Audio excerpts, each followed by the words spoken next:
This morning our invocation is being given by a gentleman who is familiar to most of us from previously being here. It's Pastor Randy Fredrickson of the First Baptist Church of Hudson, Wisconsin. Shall we stand?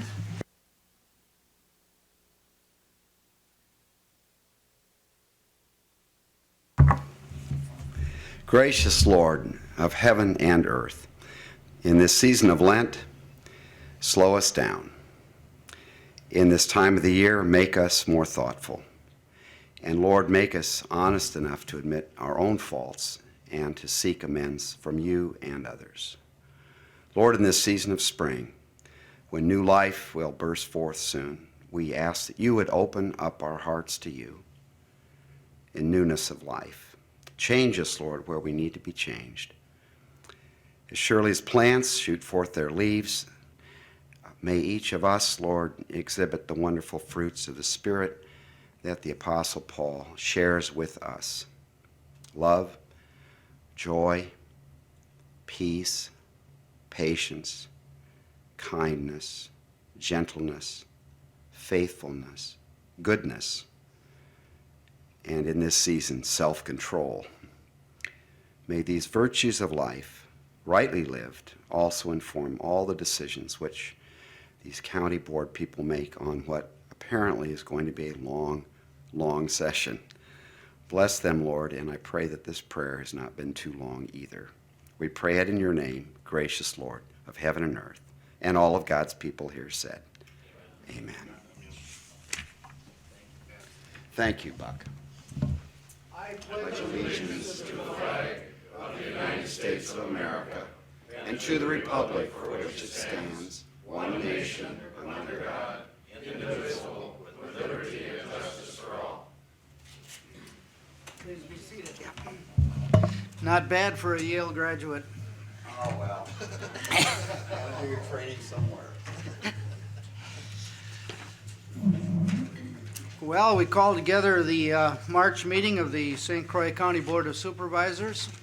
We've had a month off, so I'm sure you all share with me the pleasure in seeing each other's faces again. The clerk will please call the roll of who's present and absent. Lois Burry. Here. Brian Hirchin. Here. Julie Spear. Here. Art Jacobson. Here. Bill Peavy. Here. Gerald Peterson. Here. Charlie Grant. Here. Tom Dowd. Here. Chuck Mills. Here. Dick King. Here. Wallace Habhager. John Mortensen. Here. Esther Wentz. Here. Jean Ritz is absent. Jan Zorb. Absent. Tom Kaflish. Here. Chuck Strumke. Richard Marzloff. Here. Mark Erickson. Here. Lori Bernard is absent. Roger Rebholz. Here. Joe Fight. Here. Daryl Standifer. Here. Ralph Swenson is absent. Clarence Malick. Here. Don Jordan. Here. Ron Raymond. Here. Cindy Leonard. Here. Linda Lucky. Here. Stan Kruger. Here. Denise Gunderson. Here.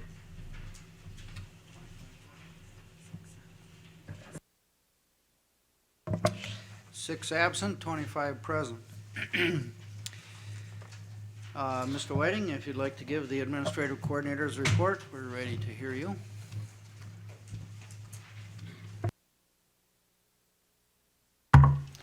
Suddenly feel fairly daunted here after the pastor says it's going to be a long meeting. I'm not sure how to follow that up. Got a number of things to report. As many of you know, Jack Colvard retired at the end of last month. I've been filling in as the interim emergency management director, and I have gotten 2 calls already, which is kind of interesting for me. But I'm working with the committee on what to do for a replacement. The committee is looking at a contract for services that'll be on their agenda for Thursday's meeting. Been working with the Public Protection Committee and the Public Protection Committee chair the last few months on your agenda here later today. That has worked out fairly well. Many of, or some of you, perhaps in the audience, received letters from us regarding new board member orientation sessions for April after the election. I just figure I would mention that here. April 12th in the afternoon I believe at 1 o'clock. We'll be meeting in the Ag Center in Baldwin to review some training videos that WCA puts out for how to conduct yourself during meetings, how to understand the open meeting law and so forth. Those have been informative for board members in the past. Anybody obviously is invited to that. That following Friday, the 14th, we'll do a county tour of facilities that happens to coincide with Good Friday, so I will want to make sure that there is enough people available. Otherwise, we can reschedule that for another date. And again, current board members are certainly free to attend as well. The Administration Committee has selected a facilitator for the goal-setting session on Monday, April 14th, or I'm sorry, April 24th. As the last 2 years, the board will meet at the Cashman Center on the WITC campus in New Richmond, starting at 8:30. Don Salverda of Don Salverda and Associates will be the facilitator. He comes with some county experience. He was a Ramsey County board member for 18 years prior to going into the consulting business, specializing in goal settings for city councils, county boards. Last week, I asked the Highway Commissioner and the Land and Water Conservation Director to review the list of county-owned properties that the board viewed last fall and asked them to identify properties that they feel are of no longer a need for their departments and run those through their committee. So hopefully at Transportation and at Land and Water, you'll see something from Mr. Ramberg and Mr. Heisey, and we'll review those and bring those back to Finance Committee and the County Board in the spring. Expect to see something called the Taxpayers Protection Act. This is a modification of the Tabor Constitutional Amendment. Been told that the legislature could be acting on this as soon as the end of April or May. We'll probably want to review that in respective county committees. The board itself approved a resolution in opposition to the Tabor amendment. This is similar to that. I don't have all the details, but we can certainly get that to you as that bill comes closer to fruition. And I just wanted to say, because I know that there's going to be some discussion later about the committee reorganization and the office suite reorganization, that this has been an interesting 2 to 3 months worth of analysis in the administration suite. I realize how difficult some of these decisions can be. They're not always easy to bring forward for discussion as well. But just so I'm clear on it, I'm confident in what has been proposed can work suitably for the county and for the administrative functions of the board. Be happy to answer any questions on the administration side of that later. And finally, I do want to give thanks to a few people, some that are here, some that are not. Art Jacobson, Mark Erickson, Lori Bernard, Joe Feit, Jan Zorb, Tom Dowd, and especially Ralph Swenson. These are board members that are not up for re-election. I understand there may be some things in the works for a few, but in particular, I've enjoyed working with Ralph on the Finance Committee.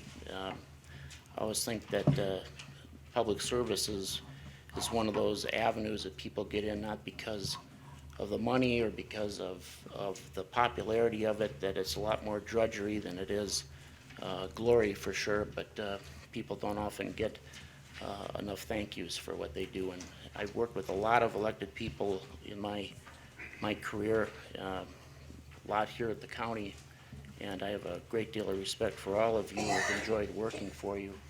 I think I'll associate Mark with the Huber facility, not because he was a tenant there, but because he gave some very good advice on the construction, his background.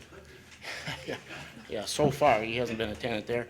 But that that really helped, I think, that project go along your background, and certainly Ralph's, and on finance, a lot of issues.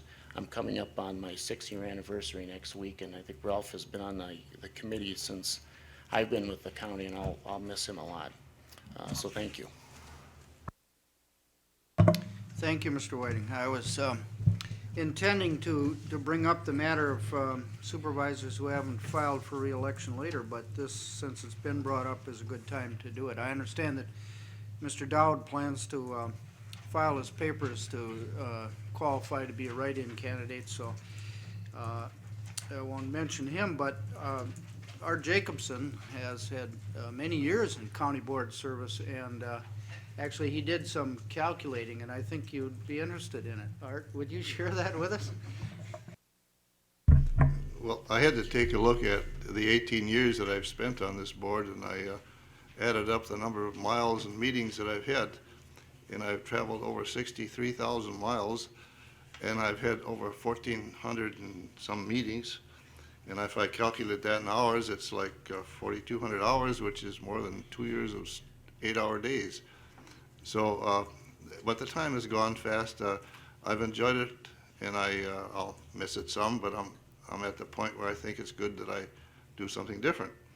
I don't want to stretch this out very long. I think of Abraham Lincoln, and he started out his Gettysburg Address, and he said 7 years ago, and I could say 8, and then he got a little further into his address, and he said, the world will little note, nor long remember what we do here, and I could paraphrase that a little and say that the county will little note, nor long remember what I've done for 18 years. So with that, I'll say thank you, and it's been good 18 years.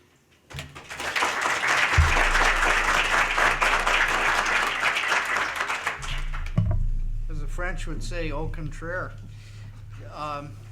Do you wish to say anything, Mark or Joe, at this point? Now, I should note that it is our custom, and I'm assuming that the next chair will work with the county clerk, and there will be a plaque for each of the persons recognizing their services, and we'll do everything we can to lure them to come back to a future county board meeting and receive their plaque in public and take pictures and that sort of thing. But I know from experience that it has sometimes it's difficult to get people to come back after they're no longer a supervisor, and so it does seem appropriate to say something or allow them to say something at this time. Mark or Joe, do either of you wish to say anything? I appreciate the time that I've spent working with you people, a fine group. I'm proud of what's been accomplished the past 3.5 years that I've been associated with this group, and I wish you all the best of luck in the future. Hopefully, I'll be associated again sometime in the future. Thanks.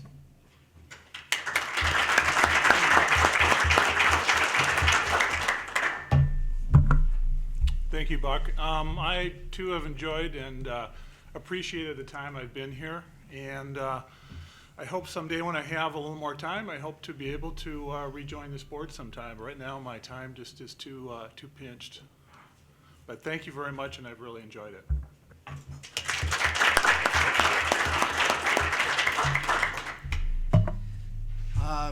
Not to take the same length of time, but I recognize a few faces in the audience who are candidates or filed or whatever, and for the sake of some of you perhaps wishing to shake hands with them during the break or otherwise on the off chance that they might be elected, let me just ask those who are candidates for the county board in the spring election to just stand and say your name. That's all, please. Chuck Roberts, North Hudson. Okay. Ron Troyer, Hudson. Uh-huh. Joe Herchett, Woodville. Uh-huh. Dwayne Anderson, District 17. Troy Township, I suppose. Good. Well, thank you for identifying yourself. Well, it's already been commented on the length of the agenda. You've had little time to look over it now. We have one item with a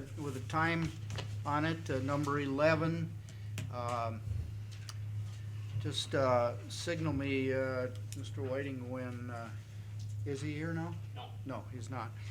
And when we get to the items 14A and B, the county's outside counsel will be here to explain the substance of those collective bargaining agreements that are here for ratification. Since he's paid by the hour, well, I'll do what I can to try to get him on the agenda in an efficient fashion. And Mr. Mills is here, so we can do number 2 in its order, I guess. So I think we're ready to go. What is your pleasure with respect to the consent agenda? Mr. King moves it. Is there a second on the consent agenda? We have 3 folks vying for that, Ms. Wentz, Mr. Mortensen, and Mr. Peterson, so you can share the glory. All in favor of adopting the consent agenda, please vote aye. Aye. Opposed, nay. It passes unanimously. All right, number 1 in the old and new business is the resolution calling for a state audit of voter registration system. I think you may know something about this concept from having seen it in minutes. It comes to us from the Finance Committee and with the primary authorship of the county clerk. Mr. Kruger? Or, All right, the motion's been made to adopt this resolution. Is there a second in the room? Supervisor Wentz seconds it. Perhaps it would be best for you, Cindy, to answer any questions that people might have. Are there any questions on that? If there aren't questions, we can move immediately to vote on it. Has everybody successfully found it in their packet of materials?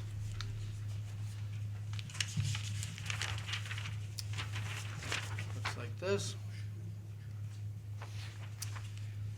All right, we'll call for the vote. All in favor should now vote aye. Aye. Opposed, nay. Passes unanimously. The second resolution before us comes from the Public Protection Committee. It is a resolution requesting legislation pertinent to recreational license fees. Does someone from that committee wish to offer the motion? Supervisor Mills moves it, and second, Supervisor Spear, the chair of the committee.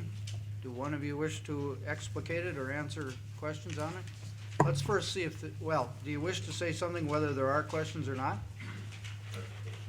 All right, are there any questions from the body with regard to number 2, which would essentially have to do with holding up DNR type hunting and fishing licenses until people pay their back fees, fines, and so on to the counties. Calls for statewide legislation. Any questions on this? Mr. Erickson. I don't have a question, but just by way of clarification, I know that Katie Capon and Child Support have had great success using this technique in order to get past due child support payments. And interestingly enough, when I was pheasant hunting in South Dakota 2 years ago, and I pulled into the camp and went up to get my license, they had a computer and they checked me out to see if I had child support payments in arrearage, and they weren't going to give me my South Dakota hunting license, being a Wisconsin resident, if I was in default, which I found very interesting, being across state lines. But I think this is an excellent idea to allow us to collect some of our long past due fines and forfeitures, and I would recommend everybody support the resolution. Thanks. Very good. Are you ready for a vote? Then all who are in favor of this resolution should now vote aye. Aye. And opposed, nay. And it passes unanimously. Agenda item 3, I beg your pardon? Mr. Mills did have some comments he'd like to make. Very good. Mr. Mills, Supervisor Mills? Well, briefly, no smart remarks. This is something that's on the minds of a lot of counties. I've had a contact over in Marathon County, which would be city of Wausau and the suburbs, and Eau Claire, of course, and there's a big concern on this collection, especially with our budgetary process being as it is, and people's budgets being cut. And as Mark said, the mechanism is in place to do this. And because of the difficulty in getting some of the out-of-state people to pay their fines and violations, if indeed they don't do it by credit card on the highway, and most of these are traffic fines, that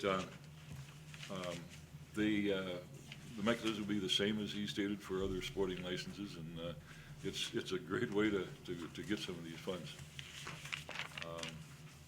That's it. Well, pursuant to the motion, the clerk will notify our legislators, and if called on to testify or to back them up, I'm sure that everyone in the room, as indicated by the unanimous vote, thinks this is a good idea. That's right, but these days with emails, we can let our wishes be known that way too. At any rate, we'll move now to agenda item number 4, which is a resolution authorizing one of the outdoor recreation aids grants. So this comes to us from the Land and Water Conservation Committee, Mr. Raymond. Is there a second for that? Supervisor Burry seconds it.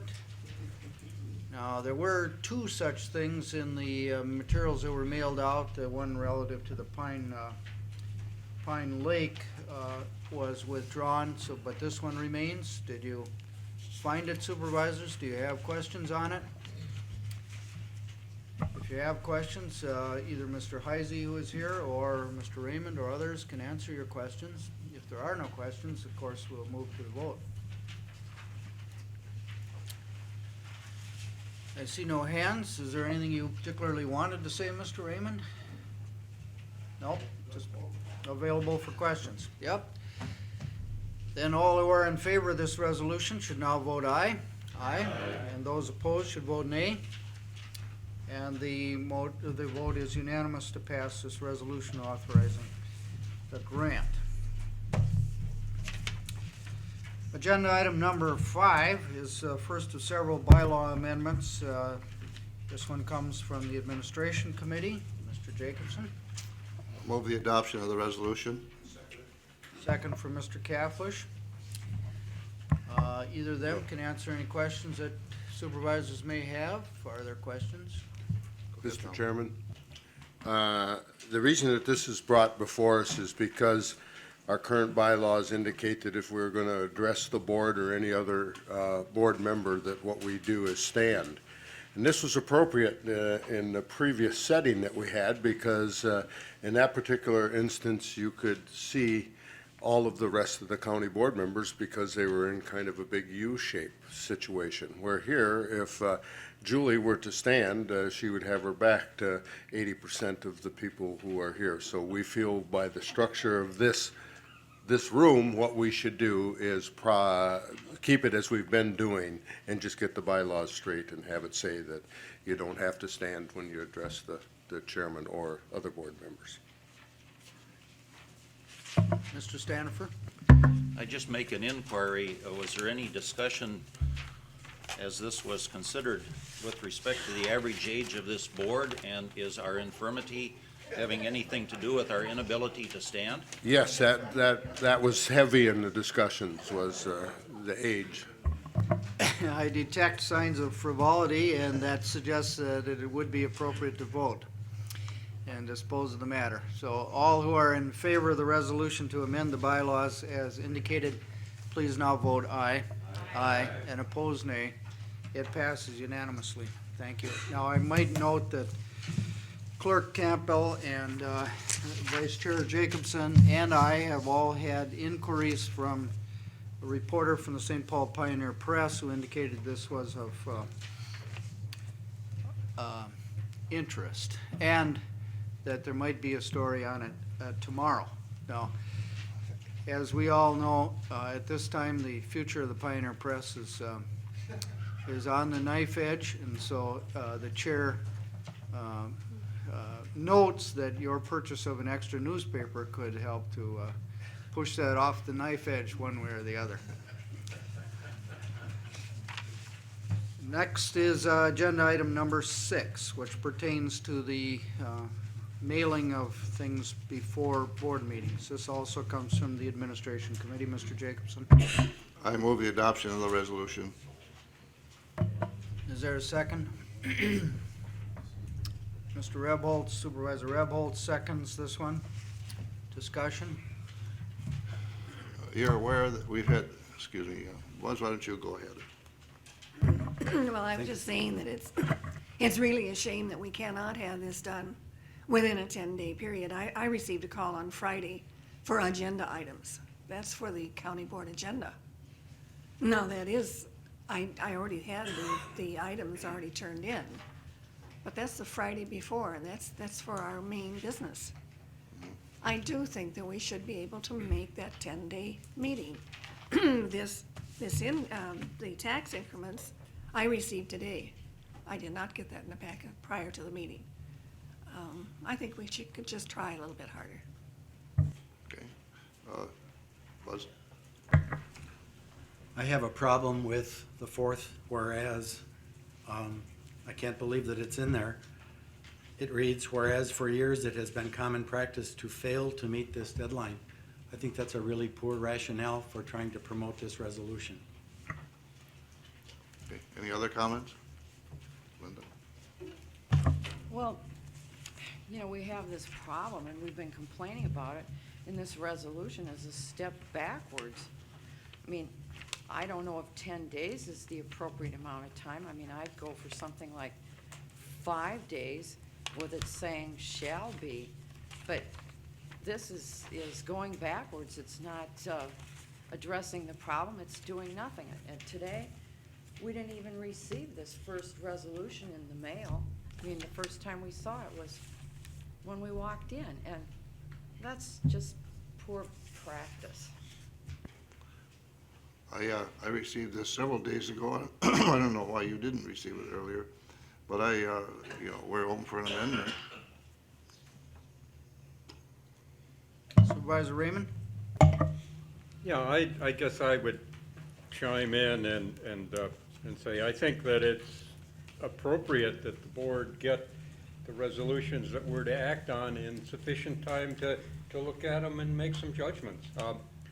I'm afraid I've put some resolutions forward here in the circumstance where they've been a little day late and a dollar short, and actually, I hate to admit, some of them have been improved by going back and taking another look at them. So I think if the board's input is valuable, we should give the board the opportunity to have an input.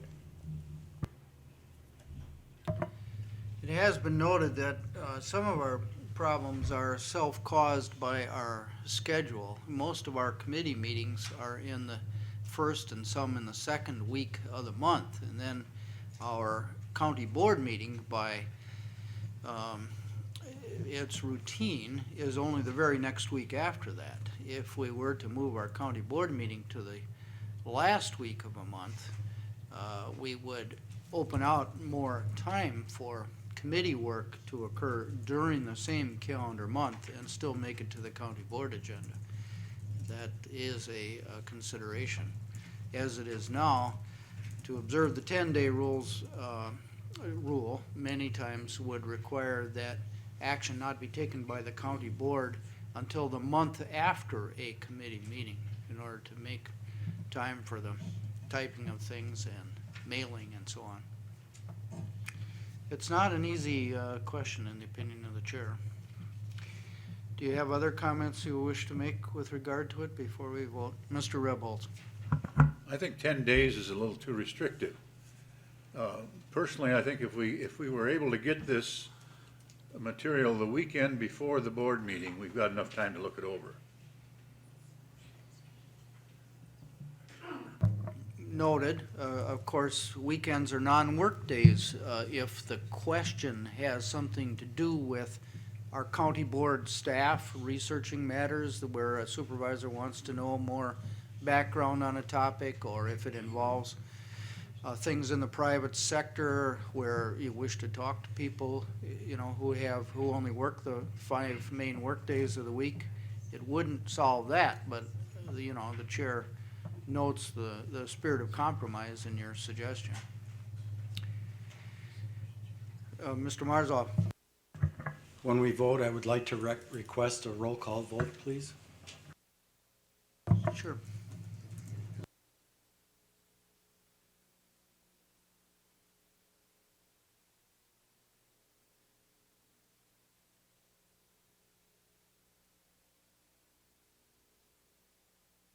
Supervisor Lucky. I'm gonna make a motion to amend this. And without getting into all of the concept would be that the last bold print lines would be changed to say, all business to come before the board shall be submitted to and mailed by the county clerk not less than 5 days prior to each meeting of the board. And then that someone can wordsmith the rest of it to make it conform to that change, but that would be, Which would make the Thursday mailing. Probably be, that would probably be Thursday mail. sufficient, the only things necessary to change. Is there any second for that? Supervisor Burry seconds that. Would you like to try a vote on the amendment and see if that's going well?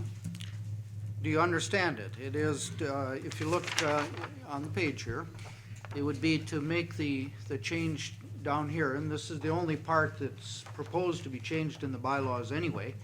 The word shall will be the same word we now have, which is mandatory, of course, and the 10 would be changed to 5. So the new rule would be just as it now is, except the deadline would be shortened from 10 days to 5 days. Mr. Raymond. Given that we were to adopt the amendment, what does 5 days mean as far as arrival in the mail? And is that sufficient time for us to, if we have questions, to contact the staff? And, 5 days maybe moves the thing till you get it on Thursday or Friday maybe rather than, that's my curiosity. It'd be nice to have it in our possession with sufficient time to query the staff or take some other action rather than, wait for Monday morning to all jump on the phone. Let's see, I'm trying to count backwards. If county board meetings are on Tuesday, then Monday, Sunday, Saturday, Friday, Thursday. It would seem like it would be mailed on Thursday. Am I? Mailed on Wednesday is the way that you would interpret that. That would arrive in most mailboxes on Thursday, possibly Friday, which would certainly give the weekend. Would in most cases give 1 or 2 work days. Mr. Standifer. I just raised sort of a sidebar issue. Frankly, I'm not too exercised one way or the other with what we do with this as far as days. It's not really terribly material to me, but I raised the issue of electronic communication, and we're focusing here on hard copies and mailing hard copies. Is there an opportunity to have this information sent electronically? Frankly, I would much prefer to receive it that way anyway. Currently, 11 of our 31 members do not use email. And some who do not use the same word processing software as the clerk's office does. Microsoft Word is the one used by most people, but not all supervisors. How that might change in the future, I don't know. Of course, anyone who wants to can go to a public library and get email, that way without having it necessarily in their home or their office. This was talked about early in this term when we were talking about other issues of communication. Certainly has a possibility of being a quicker and better way of communicating. We also could use our website. It is routine for the county now to post all agendas to the website as soon as they are known. So they typically show up, the agendas that is, on the very next day after a decision is made and communicated to the clerk's office about what the agenda is. It is not routine to take the substance of resolutions and put those on the website. In fact, except for the Planning and Zoning Committee, correct me if I'm wrong, but I think that's the only committee that puts the substance of its motions there on the website. Sometimes they can be gleaned from the minutes of a meeting, but committee practice varies. Some committees put their minutes out for the public when they are in draft form. some do not put them out on the website until they are actually approved by the committee. Mr. Stanhope. Well, again, it's kind of a sidebar issue, but to the point that you're making, it's pretty obvious that we need some kind of consistent application and policy with respect to the items that you're now raising, so that we're doing the same across the organization. I dare say that'll be some work for the administration committee in the next term. You lucky devil. Mr. Raymond. Yeah, you know, I listened to us discuss the bylaws things, and I think that if you look at the agenda, we've got quite a few changes coming up. And I think it would be useful if on these bylaws changes, if we were to bring them up and have a discussion at the county board, maybe on some of the philosophies and the operating methods and how we're set up and organized, rather than going about it kind of piecemeal. I don't necessarily disagree with the concept of some of these things, but like the 5-day thing, you know, we're gonna design it in here, or the email, we're gonna design it in here as a part of our discussion. So I just would like to comment that I think maybe a little more time on some of these things is valuable, not necessarily on this one.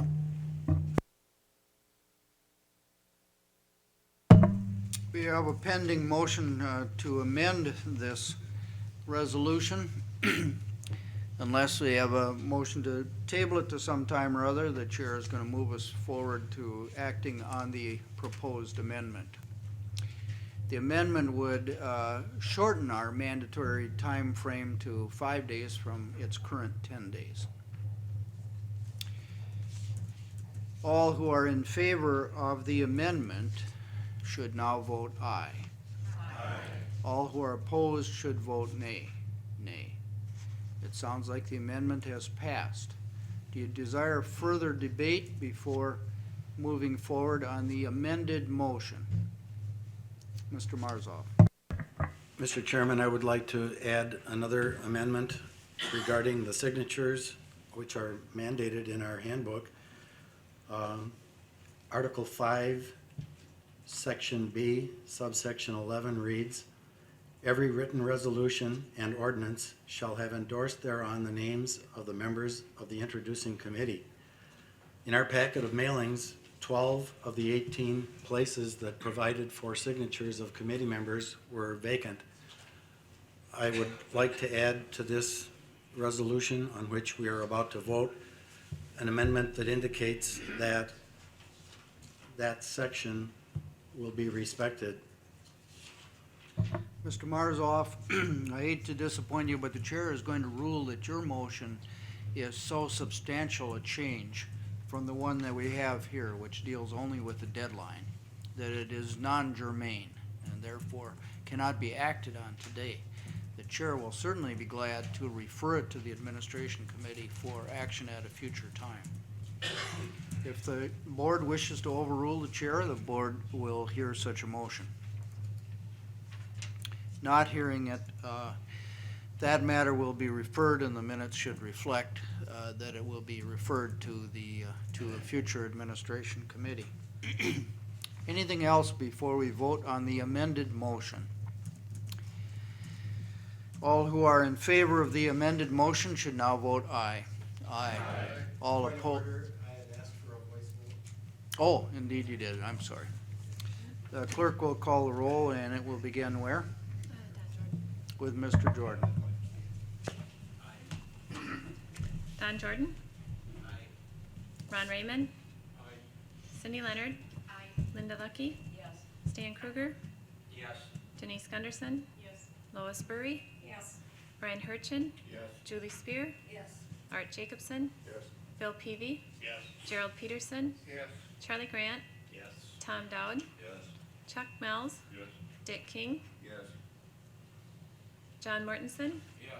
Esther Wentz. Tom Kaplish. Richard Marzoff. Mark Erickson. Roger Rebholz. Joe Fight. Daryl Standifer. Clarence Malik. Yes. 2 no votes. The chair declares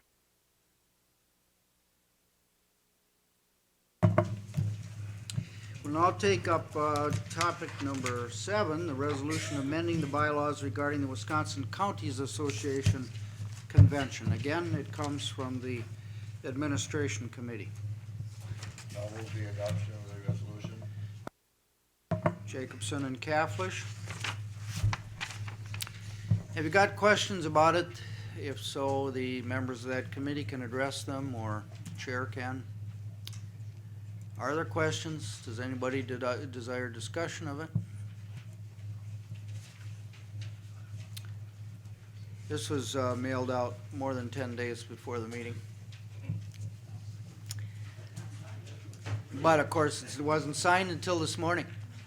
Yeah, the future administration committee will get to deal with the question whether the mailing also means it must be signed before 10 days. All right, we'll take a vote on this proposed amendment to the bylaws dealing with Wisconsin Counties Association Convention Conferences. All those who are in favor should now vote aye. Aye. And opposed, nay. Passes unanimously. Next topic is a clarification of the per diem rule. Comes from administration. I'll move the adoption of the resolution. Mr. Jacobson, second. Mr. Catholish seconds it. Does anybody desire discussion of this one? Mr. Kruger. I have one question on this deal. I feel that at times if you have a meeting during the day and your meeting gets over at 5 o'clock and you have another meeting at 7 o'clock, I think at times it's even cheaper for the county to pay an evening meal or a meal than paying a mileage to travel back home and then come back for that meeting. Now, that deals with the meal policy. As supervisors may recall, there is a different bylaw that provides that meals are only reimbursable if they are eaten outside of the county. Theory being that you gotta, as I understand previously happened, at least travel across the Hudson Bridge to the Bungalow Restaurant in order to be reimbursed for a meal. Or if you're in Glenwood City, you've got to at least make it as far as Downing to be reimbursed for a meal. I hope my frivolity does not interfere with the seriousness of the question, but what the chair intends to do here is to unfortunately treat that as a non-germane amendment also, Mr. Kruger. If you're serious about it, we'll refer it to the administration committee of the next term to deal with. I see that you do intend for it, and so the minute should reflect that that also will be referred to the future administration committee. The idea of in-county meals separated by an afternoon meeting and an evening meeting becoming reimbursable. Is there any other discussion or question pertinent to the motion that is before us? Supervisor Marzoff. Thank you, Mr. Chairman. At the January 17th County Board meeting and in my January 21st letter to the Administration Commission, I made a recommendation. Let me preface my remark first by saying I do not have any problem whatsoever with the dollar amounts indicated in the fourth whereas on this resolution. I only have a problem with the way in which the explanations are proffered that introduce those sample times and the corresponding compensations. The fourth whereas reads, the first item, for any and all meetings in a day, 8 a.m. to 6 p.m., $60. And the first meeting on May 6th, the county board indicates a compensation for $60. However, the second meeting at 2 p.m., planning and zoning, contrary to what the first subsection reads, for any and all meetings in a day, $60, indicates zero compensation. I think the zero compensation is correct, but the introduction to it, I think, needs to be cleared up somewhat. And the same goes with item 3. However, for any additional meetings on the same date starting, following, or continuing after 6 p.m., $30 for a 90-day total. at the very bottom, on May 15th, the LCD committee met following the ECD meeting, for which compensation was $60, but 0 is indicated for the LCD committee. Again, I have no problem with the 0, but item 3 seems to say, again, using the same words, for any additional meetings on the same date, starting, following, or continuing, $30. It's just not clear. Those 3 introductory subsections, I think, need to be worked on, especially for the benefit of newly elected county board people. Thank you.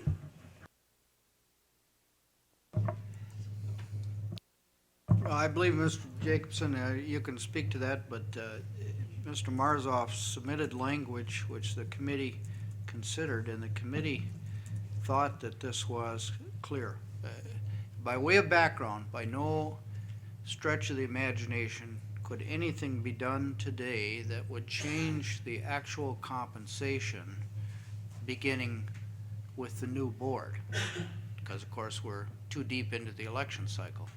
So this is intended to be a clarification of exactly the same compensation that has been observed now for a long time. And everybody agrees, including Mr. Marzoff, that his changes would not change the amount being paid any more than this language worked out by the administration committee. By way of background, you have that. But did you wish to speak to it, Mr. Jacobson? We've gone through this a couple of times, and everyone on the committee seems to understand, and we didn't have any confusion, so we don't know what the problem.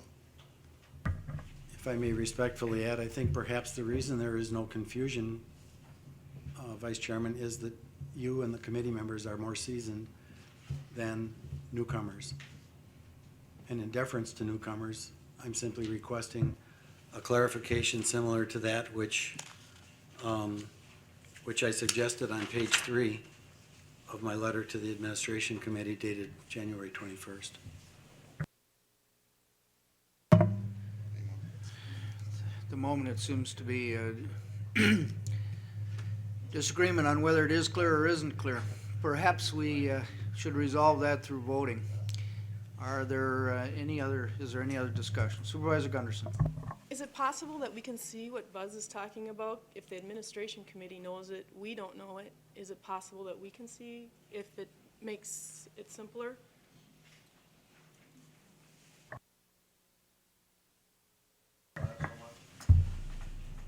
I didn't know if it was appropriate to circulate that letter to the entire board or to those to whom it was addressed, and therefore I chose what I thought was the best option, and that was to submit it only to the administration committee. One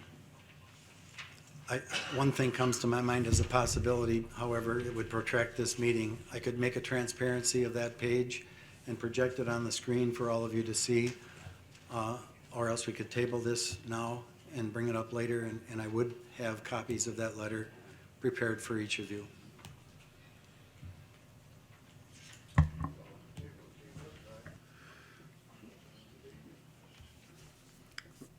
Sorry, I was consulting with Mr. Chairman. counsel here. The question before us is what?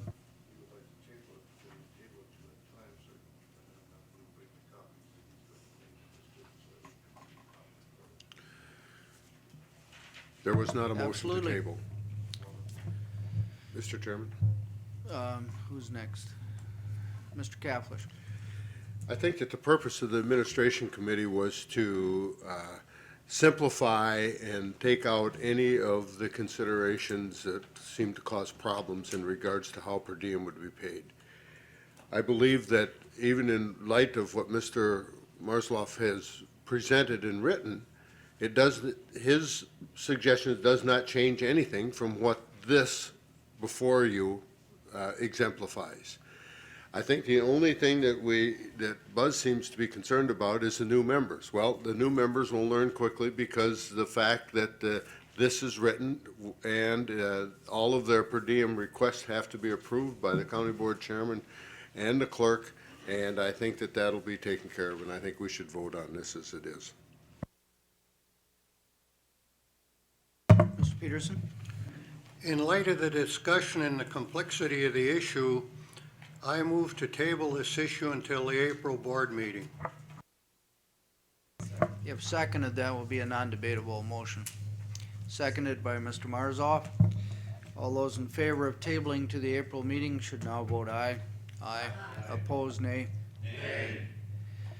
The nays have it. It is not tabled. Let's vote on the resolution itself then. Mr. Peavy, you, I think, wished to be recognized earlier. Do you still? Okay. Mr. Chairman, Mr. Marzoff. may I again ask for a roll call vote, please? You certainly may. The roll call vote will begin with Mr. Raymond this time, I believe.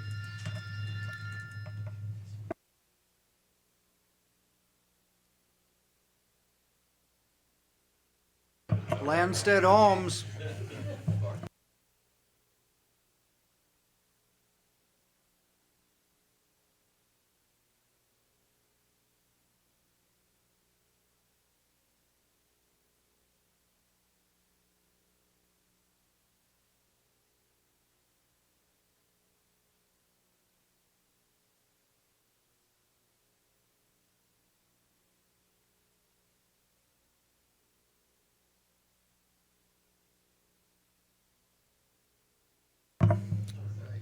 Mr. Timmerman has a point to make with respect to the language, so before we begin the vote, we'll make his, we'll let him comment and see where that may lead us. I'm wondering if there isn't some contradiction between 1, 2, and 3, especially number 2, which says for any and all meetings starting after 6 p.m. it's $60. But 3 says for any meeting after 6 p.m. it's $30. 2, in my opinion, is contradictory and maybe should say for any and all meetings starting after 6 p.m., you know, that doesn't follow a meeting held between 8 a.m. and 6 p.m. is $60. Otherwise, I think 2 and 3 contradict each other. Doesn't that, however, take care of that, Greg? I'm more asking. That's the way that I read it now. That doesn't mean that that's the way everybody reads it. Mr. Jordan. Mr. Chair, I would just ask that we go back to some guiding principles on this. As you recall, this started out for new members saying they didn't understand the original wording that we had. There's been multiple discussions about this in the administration committee meeting, and we certainly recognize the vagaries of the English language. There are certain things that might not meet everyone's best taste with respect to the wording. I'd go back to an algebraic example. If A equals B plus C, then B plus C must equal A. The attempt that we've made here is to put together an example to show new members that there's no more than $90 per day per diem per supervisor. And this is how we broke it out. I would ask on behalf of the general public that we not spend a significant amount more time on this. I would ask that we vote on it. If it's an understanding issue, I think we can do that. If it's constant wordsmithing, I guess I think it's time to move ahead. And your point, putting the algebra aside momentarily, is that taken with the grid, there's no ambiguity. While the words might be tough, the grid clarifies it. We can say all-inclusive instead of any and all. We could say many things. We could have adopted Mr. Marzoff's language. The issue is that it's been studied. It's been brought forward by the administration committee in a very studied manner. We've asked and attempted to clarify it, and I think we need to vote on it. I'm troubled that we spend all this time on our per diem on behalf of the taxpayers. I think it's maybe time to start talking about that. We'll begin the roll call. Oh.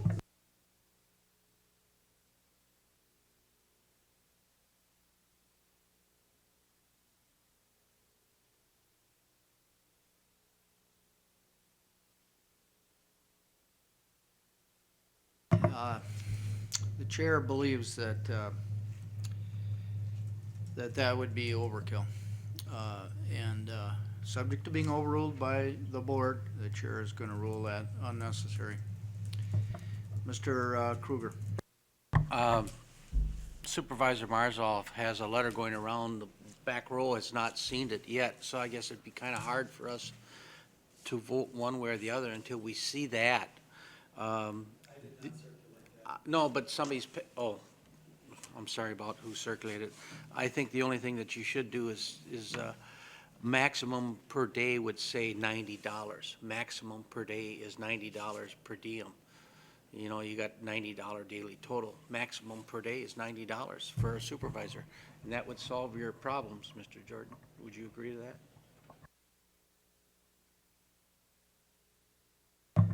Is there an amendment being offered to add a number 4 in the fourth whereas it says the daily maximum is $90? Mr. Mortensen. Yes, I would make a number 4 as an amendment that a maximum per diem for a supervisor would be $90 per day. That's already in the resolution. Right. It's in parentheses after number 3, but you would pull it out and make it number 4. Is that what I'm hearing? And the exact words are the maximum daily per diem for a supervisor is $90? Yes. Is there going to be a second for that? There is from Mr. Kruger. I'm still writing. The maximum daily per diem is $90. Okay. It can stay at the end of 3 in the parentheses. It would at worst be redundant, I guess. We have an amendment and a second to that amendment, and the amendment is to add right here in the fourth whereas a number 4 reading the maximum daily per diem is $90. Does the administration committee believe that that is still is a clarification but not a change?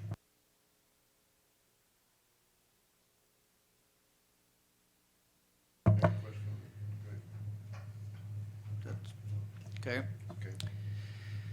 Are you ready to vote on the amendment then to add this number 4 saying the maximum daily per diem is $90? All those in favor of the amendment, please vote aye. Aye. Opposed, nay. The chair will rule that it has passed. And so the amended motion is now before us, adding that number 4, that the maximum per day is $90. Can we begin the roll call with Mr. Raymond? Aye. Mr. Raymond, aye. Okay, Ron Raymond is yes. Cindy Leonard? Yes. Linda Lucky? Yes. Stan Kruger? Yes. Denise Gunderson? Yes. Lois Burry? Yes. Brian Hirchin? Yes. Julie Spear? Yes. Art Jacobson? Yes. Bill Peavy? Yes. Gerald Peterson? Yes. Charlie Grant? Yes. Tom Dowd? Yes. Chuck Mells? Yes. Dick King? Yes. John Mortensen? Yes. Esther Wentz? Yes. Tom Kaflish? Yes. Richard Marzoff? No. Mark Erickson? Yes. Roger Rebholz? Yes. Joe Fight? No. Daryl Standifer? Yes. Clarence Malik? Yes. Don Jordan? Yes. 2 no votes.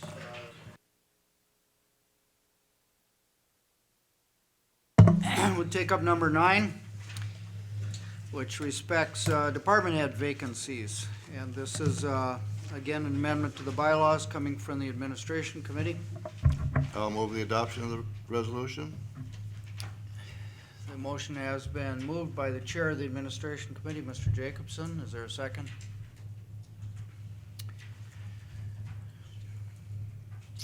Second from Mr. Jordan.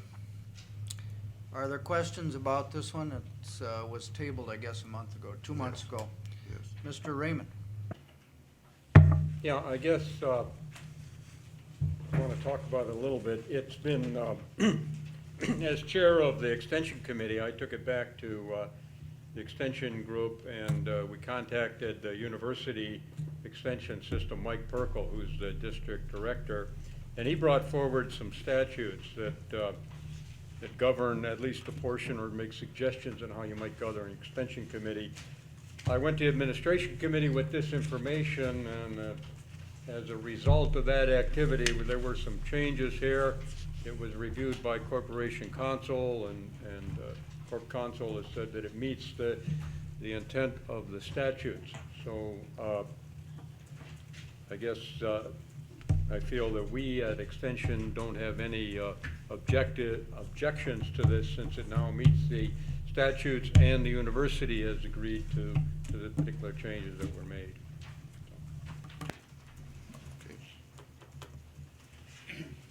Any other comments or questions on this one? Mr. Fight. Just would like to know how the administration committee voted. Was this a unanimous adoption of this resolution, or how did it go? It was a unanimous adoption, yes. And it was, we met, as Supervisor Raymond has said, and discussed this with the state people, and everything was in agreement. I don't think there was an objection through the committee at all. Are you then ready to vote on this agenda item 9, which should treat extension agents like department heads? All right, all those in favor should now vote aye. Aye. Opposed, nay. And it passes unanimously. Number 10 on our agenda is in the packet here, reducing the number of supervisory districts. This comes forward, or studying the matter, comes forward from the administration committee. Mr. Jacobson. And I will move the adoption of the resolution. Second by Mr. Cafflish. And I'll make just a couple of comments. I think all of you are aware that the state has passed a law that says that the number of supervisors can be changed by referendum. If St. Croix County wishes to have a referendum to change the numbers, they can do that. So in order to avoid something like that happening without our knowledge, we took the position that we would discuss it today. And Tom, were you going to help us with that? Thank you. The discussion was basically around the fact that the referendum that the state legislature passed would indicate that it would be a binding referendum and not an advisory, which puts us into a situation where we need to be proactive in what we do here because of the fact that we have to have some continuity in regards to the number of supervisors that we have on committees and so forth. And the administration committee has worked out a program by where we would still have the appropriate number of county board supervisors on the committees by reducing them in certain areas where, according to state statutes, that can occur. And what that results in is giving us this resolution, which does nothing more than, when it's passed, to give the administration committee, with input from each and every one of you, the opportunity to come back with a recommendation in August in regards to how that should occur. The statistics work out currently that with 19 county board supervisors, we would still be able to, with a maximum of 3 county board supervisors on any one committee where the state law allows that to happen, to still be able to have the representation we want, and not one of us would have to increase the number of committees that we had to serve on. Now, I know that this is not a popular thing, but I can guarantee you I've had a phone call when this hit the papers, and there are people out there with referendums ready to go, and I'll guarantee you it isn't going to be 19 if they propose a referendum that'll come before the voters. And I think if you ask the voters in the county, you will find that most of them think that 31 is too many, and I think that they think that because they don't know how we're structured and what we do. But that's how I would assume that they would vote. So I see this resolution as nothing more than giving us the opportunity to be able to study for the next 5 months what it is that needs to be done and come back with a recommendation to you. And nothing would occur according to what the discussion's been in the administration committee until the year 2000 anyhow. So, Supervisor Jordan, did you have a comment that we could? No, I would just echo what was been said. For those that are being asked to vote on this, it's a feasibility study. Everyone has input into the process. We've all seen the editorials in the various papers and even the debate in our county magazine from the state, so I think it's time that we have to take some action on this issue. Are you ready to vote on the idea of a study? Supervisor Wentz. I find it very frustrating where in the whole thing, it doesn't really address anything positive. It just says, because we can, we should do this. And I find that rather frustrating. There are a lot of things we could do and we don't do them because they're not germane to what we are about. And I think this resolution, especially since we're the fastest growing county in the state, is somewhat pushing the envelope a little bit. I think we're going to have more people in the county. They're going to need representation. Do we want to get smaller and offer less representation? I don't think that's really a good idea. So you'd like to make an input to the study if there is a study, or vote against even studying the matter, whatever. Mr. Raymond? Yeah, I guess I'm not against studying the matter, but I think maybe the matter is more, how should we be designing the county government for the future, the 10 or 20-year future, and not, gee, the way to design county government is go change the number of representatives or make some, I'll call them piecemeal changes to the thing. I think last time, 2 or 3 years ago, it was 27 that we wanted to change to, and that was, well, we got to show the people we're doing something about the size of the county board. I think what we ought to do, we've got a goal-setting session. This ought to be a subject for the goal-setting session. And out of that ought to come some charge that says, let's go study how the county government ought to be organized in the future. Not necessarily let's have 3 guys on all the same committees we've got today, but a different structure that meets the needs of the future. I'm not against reducing the size of the county board. I might be persuaded a much smaller board would be effective, but I think a dialogue about how we ought to be running the county government is appropriate before we reduce the size. Well, I agree with what you're saying, but you know, all the discussions that have occurred in the previous times have resulted in the fact that we control that. We, the 31 people here, control that. We no longer have that control. That control is now in the hands of any individual who wants to bring a mandatory referendum to the voters, and therefore, if there was a referendum, if I were to circulate a referendum and it got passed in St. Croix County that said there would be 9 county board supervisors, guess what? That's what there is, 9. And you know what happens then?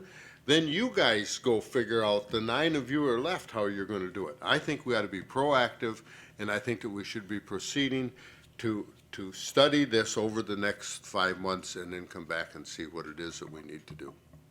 Mr. Raymond? I think we ought to be proactive, but back to the objective ought to be how we organize the county government for the future, how we do our work.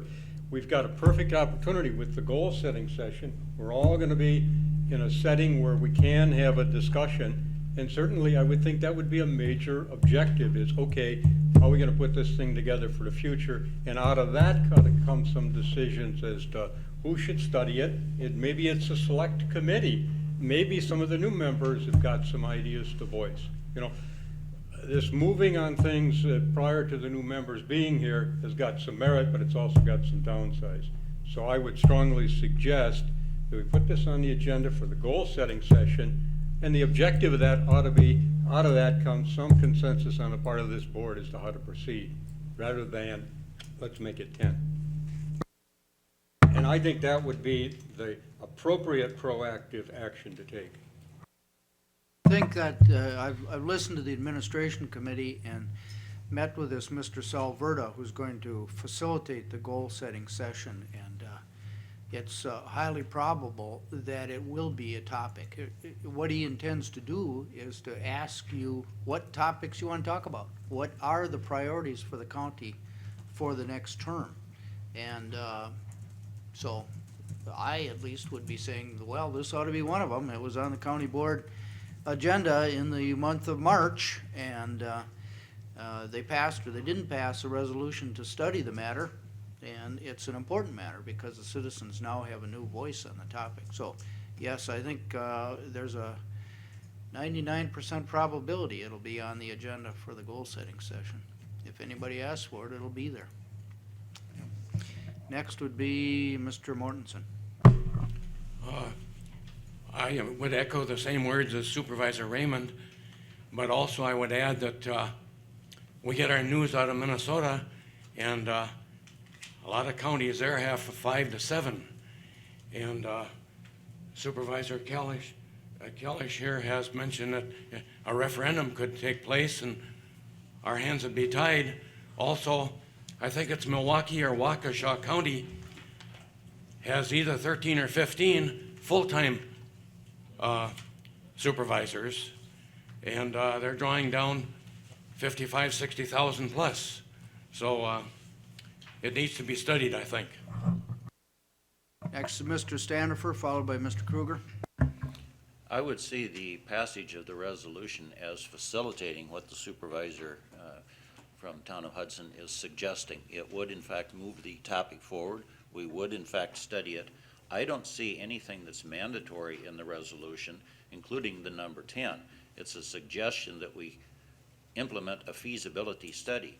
And I think the timing is appropriate for the reasons that Supervisor Kaflish suggests, but also the additional realization that we will be required to redistrict again after the census in 2010.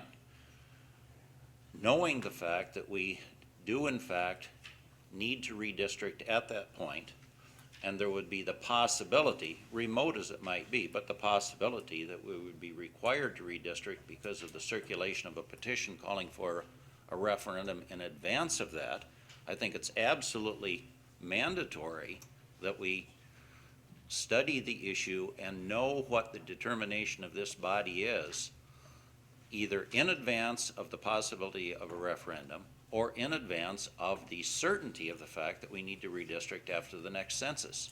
This resolution, in my mind, does in fact facilitate that, does not enter into any objection that the supervisor is raising, and moves the issue forward.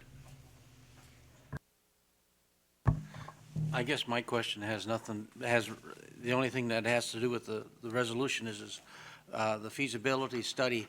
I hope that is an in-house item and it's not going to cost the taxpayers any money. Mr. Kavlish? I would certainly hope so. I would hope that that would be done amongst us here after the personnel or the administration committee can put together all of the statistics and stuff and show you how it could work. And then if it works, fine, or if you want to tweak that, you can. But I think it should be this group of people here that makes that decision. I don't think we should be hiring somebody to decide what that should be. We thought it incumbent on the committee to do this, to bring this motion before you.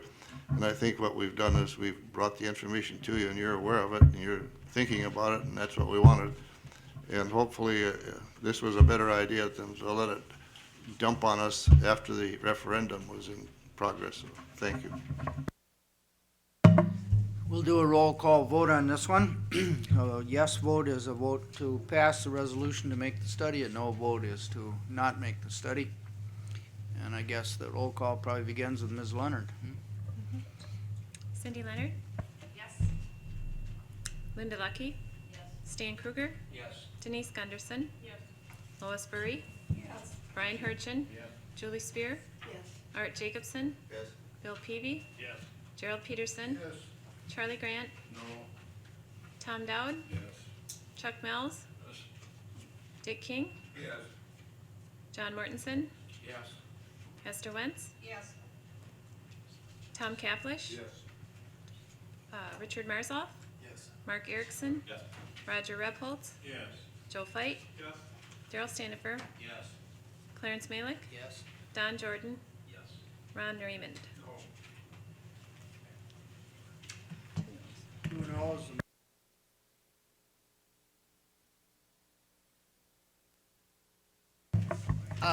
Since this resolution is passed, I think we have to look at the future, and a lot of people compare St. Croix County to the Minnesota counties where they have 5 or 7 supervisors that are drawing a salary anywhere from $35,000 up to $70,000 or $80,000 a year, which is a whole lot more than what this total board as a group makes. And I think that's important that these people understand that. We are part-time legislatures. We are not drawing the high salaries like these other people are.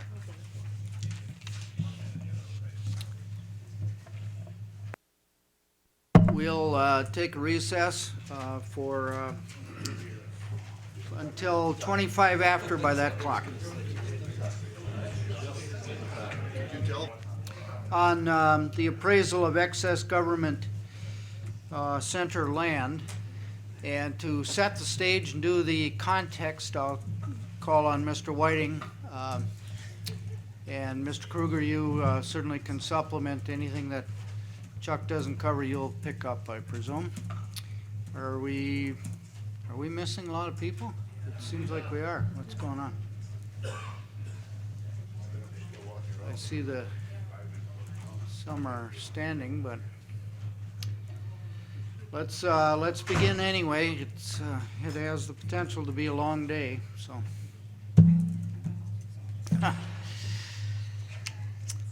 All right, Mr. Whiting, you want to set the stage for this report? Sure. As the board will recall in the discussions from last fall on the so-called plan for a plan that the Finance Committee had presented to you, that the group agreed to have an appraisal done of the government center property here in Hudson.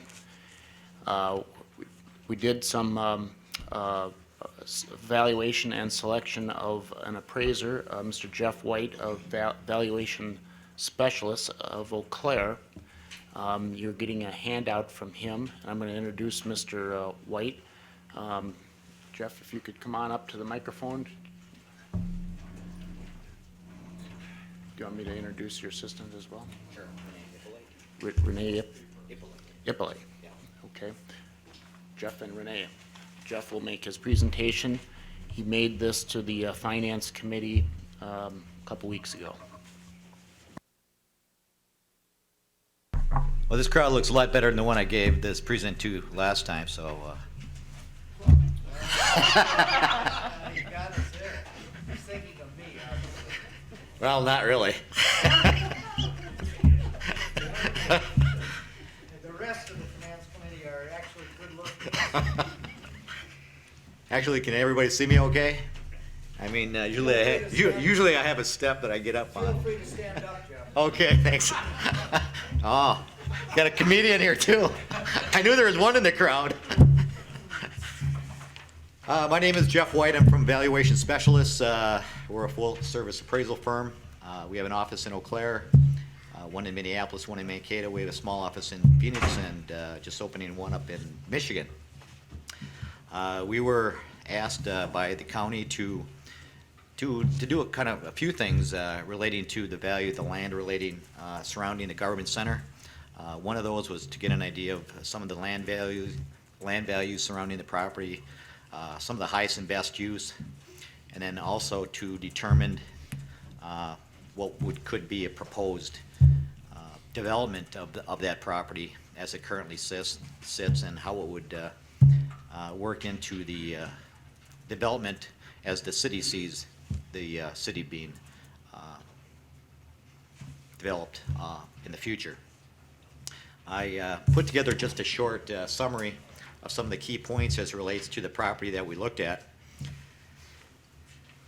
Right now we have a total, I'll refer to this aerial view. I'm going to give you a microphone. Oh, sorry. I won't sing because that would not be a good thing. Okay, this is a little bit backwards here. Trying to acclimate myself. Okay, here we are. Okay, here's the government center as we currently sit. This is Vine Street. This is Carmichael. Currently, we have a total of 64 acres total, which includes this entire parcel, which also includes the land that we currently sit on. It's my understanding that the county may be trying to, or looking at the proposal of selling the land that surrounds the government center. And that would exclude the land that's already been sold to the YMCA and also some land, I believe there's some office buildings back here. If we look at the vacant land now that would be proposed for sale, that includes approximately 50 acres. Currently, this land, based on the city's zoning, is zoned R1, which is R1 residential. As an appraiser, when we're looking at value, one of the first things that you need to determine is what is the highest and best use of that property. Based on our discussions, our experience in talking with different developers and some other architects, we've determined that the highest and best use of this property would be twofold. One would be a segment of land that would be developed as commercial, and then also the second parcel back here that would be developed as a combination of single-family and multifamily properties. As far as the size that we're looking at, the residential right now, this acre consists of approximately 27 acres. The commercial property now consists of approximately 23 acres. Some of the recommendations or some of the next steps that the county would need to take a look at would be to get the highest and best use of this property and the best value for the taxpayers. Our recommendation would to have this property resurveyed and have this rezoned commercial, and to survey and have this rezoned as a combination of residential and possibly some multifamily.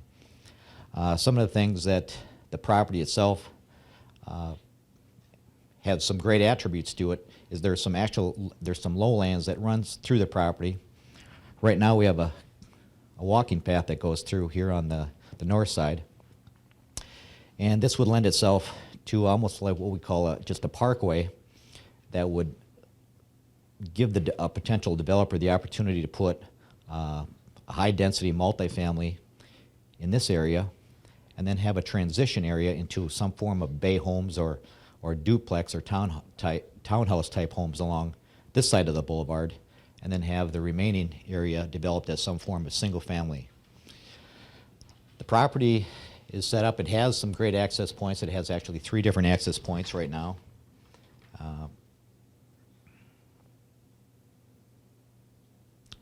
Some of the things that may have an impact on the value would whether or not the Carmichael Drive, approximately from where Culver's currently sits to the government center, would be whether or not this road would be developed into some form of a four-lane road.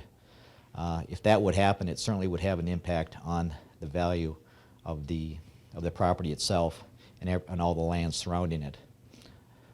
As far as access points, we would, again, as the developers come in and they work with the city, access points on Carmichael would probably be limited. Access points for the commercial property would be somewhere off of Vine Street, and access to the residential would be off the 2 access points, or actually 3 access points back here. Currently, we have residential and at least our support for bringing this into a more high-density multifamily type properties, because we currently have some high-density properties back here, which will lend itself to the highest and best use of this property here and give us a buffer between that and the single-family properties that surround it. I think by developing this into some form of a residential would eliminate any controversies with the surrounding neighborhood that the county may have on the transition of this property to a different use.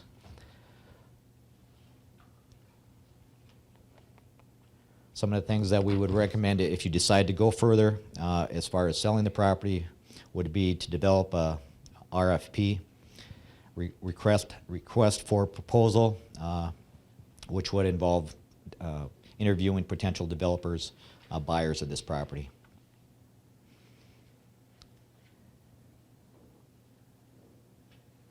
There's also been talk about whether or not the county, what the county should do as it relates to some of the other public uses that have come to the table as it relates to, say, for instance, a library or a fire station. At this point, we're just going to let you guys decide where you want to go with that, whether that's something you want to actually sell to the municipalities or to the individuals, or donate that. As far as values are concerned, in this particular case, it might be secondary, but what we've concluded is that we have values on the residential side of approximately 71, let's just say 72 or $75,000 an acre. From the commercial side, we have something right around $200,000 per acre. So you can see that by developing this into a commercial property or taking the time to develop this commercial land, you're going to get a higher rate of return than you would if you sold this entire parcel as it currently sits as a single family or R1 development.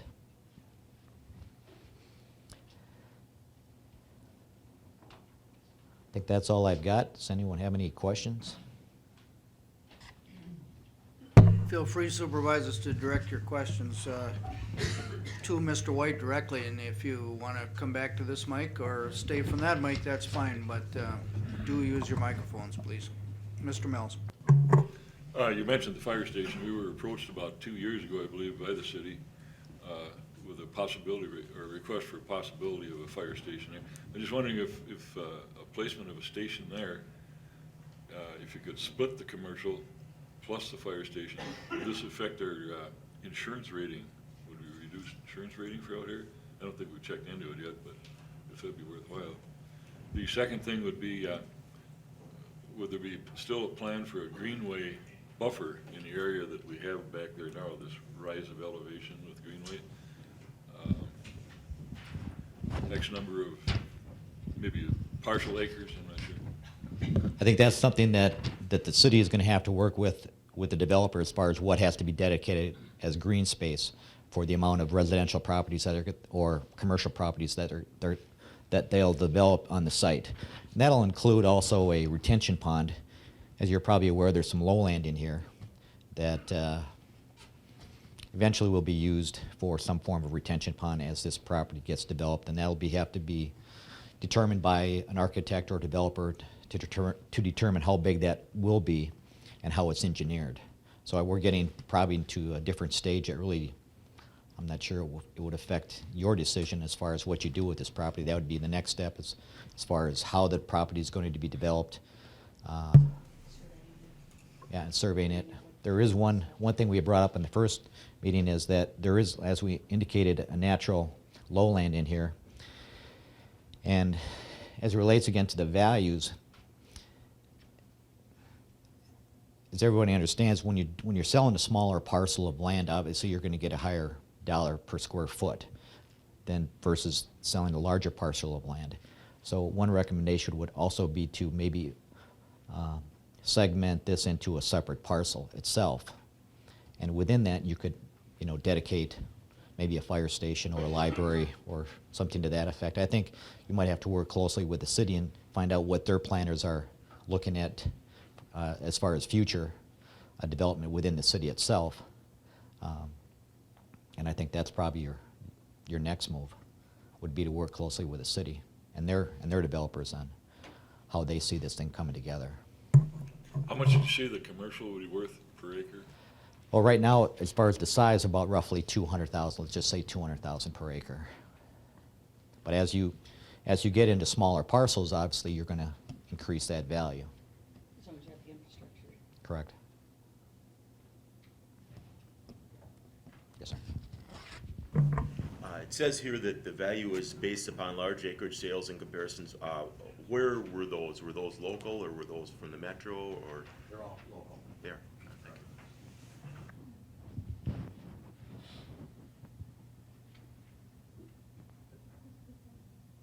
Any other questions of Mr. White or Mr. Whiting? Mr. Dowd? Any thought been into expansion of the government center here, rather than going out and purchasing more land because we outgrew where we were? Any thought been put into expansion of the government center here? Let me direct that one to Mr. Whiting if I could, since he's familiar with the previous studies and maybe best ready to answer. Yes, a few years ago, that question came up, and we had Ayers and Associates, who had designed this building and managed the construction, give us a drawing of the maximum possible foreseeable, if we grew like crazy, what the building would actually look like. It consisted of 2 additions, one on each side of the building at the end of the hallway, which essentially looked about the same size as the current administrative building, and then additional parking around the building. There was no Huber at that time, but that was contemplated. In fact, that drawing led to that plan for the Huber addition. And I think the assumption is that the building will need a jail pod expansion on the west side of the building. That drawing was part of the presentation in the plan from last fall. You may recall some of it. The only inhibiting thing that I thought from that plan was the movement to the south, which would encroach into the proposed commercial area. But we have had discussions that yes, at some point, we'll probably need to expand the building, and nothing formally has been done. There is plenty of land on the north side of this government center currently, and just because you have the land vacant doesn't mean you can survey this back just for future development. I mean, that's not difficult. Mr. Mortensen? For expansion, we know also that the judges will need additional room. I don't know if we can put another judge up on the 3rd floor or not here. We currently, you might recall, passed our resolution to the state legislature calling for a 4th judge, and the courtroom is there for that. Were you thinking of a 5th judge? Yes, and also, as our county grows, it's at 80,000 now, right now. What is it in the next 20 or 30 years? We're over about 100, 120, or 25,000. That's another 50% increase again. And all of those thoughts have to be put together, and what might we need at that time? Want to address that in terms of the Ayers study? Well, I know when the purpose of the air study was to try to generate that maximum possible footprint of the building, and several board members who've been on the board for a while probably recall discussions about whether the facilities in New Richmond would be ever moved to Hudson. Now, we haven't had any kind of conversation about that for, I'm going to guess, 3 or 4 years, and I haven't heard that kind of a buzz. But I believe at the time when Ayers put that drawing together, that was one of the things that had been contemplated at that time. As far as the need for expansion of this administrative building, my guess would be the type of departments that have seen the kind of growth, the courts, the sheriff, perhaps planning and zoning, those would be likely candidates for pushing out part of the building at some point. The workforce for the county has actually been relatively stable for 2 decades. I would have to be convinced of the need for it before I tried to convince the board. But I would think the ones that are obvious are the jail, the courts, at some point.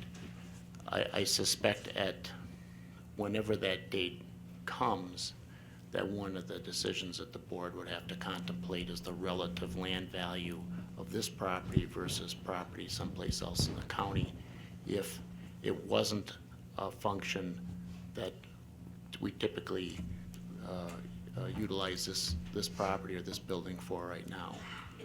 Meaning that it may be in the county's interest to look for land someplace else simply because of cost.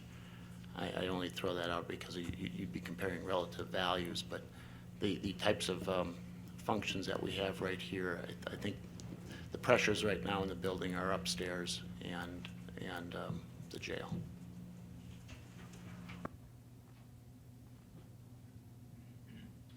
Jordan?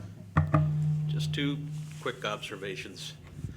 I think it's incumbent on us as a board to not have this as an all or nothing discussion. I think the work that's been done to date is very helpful.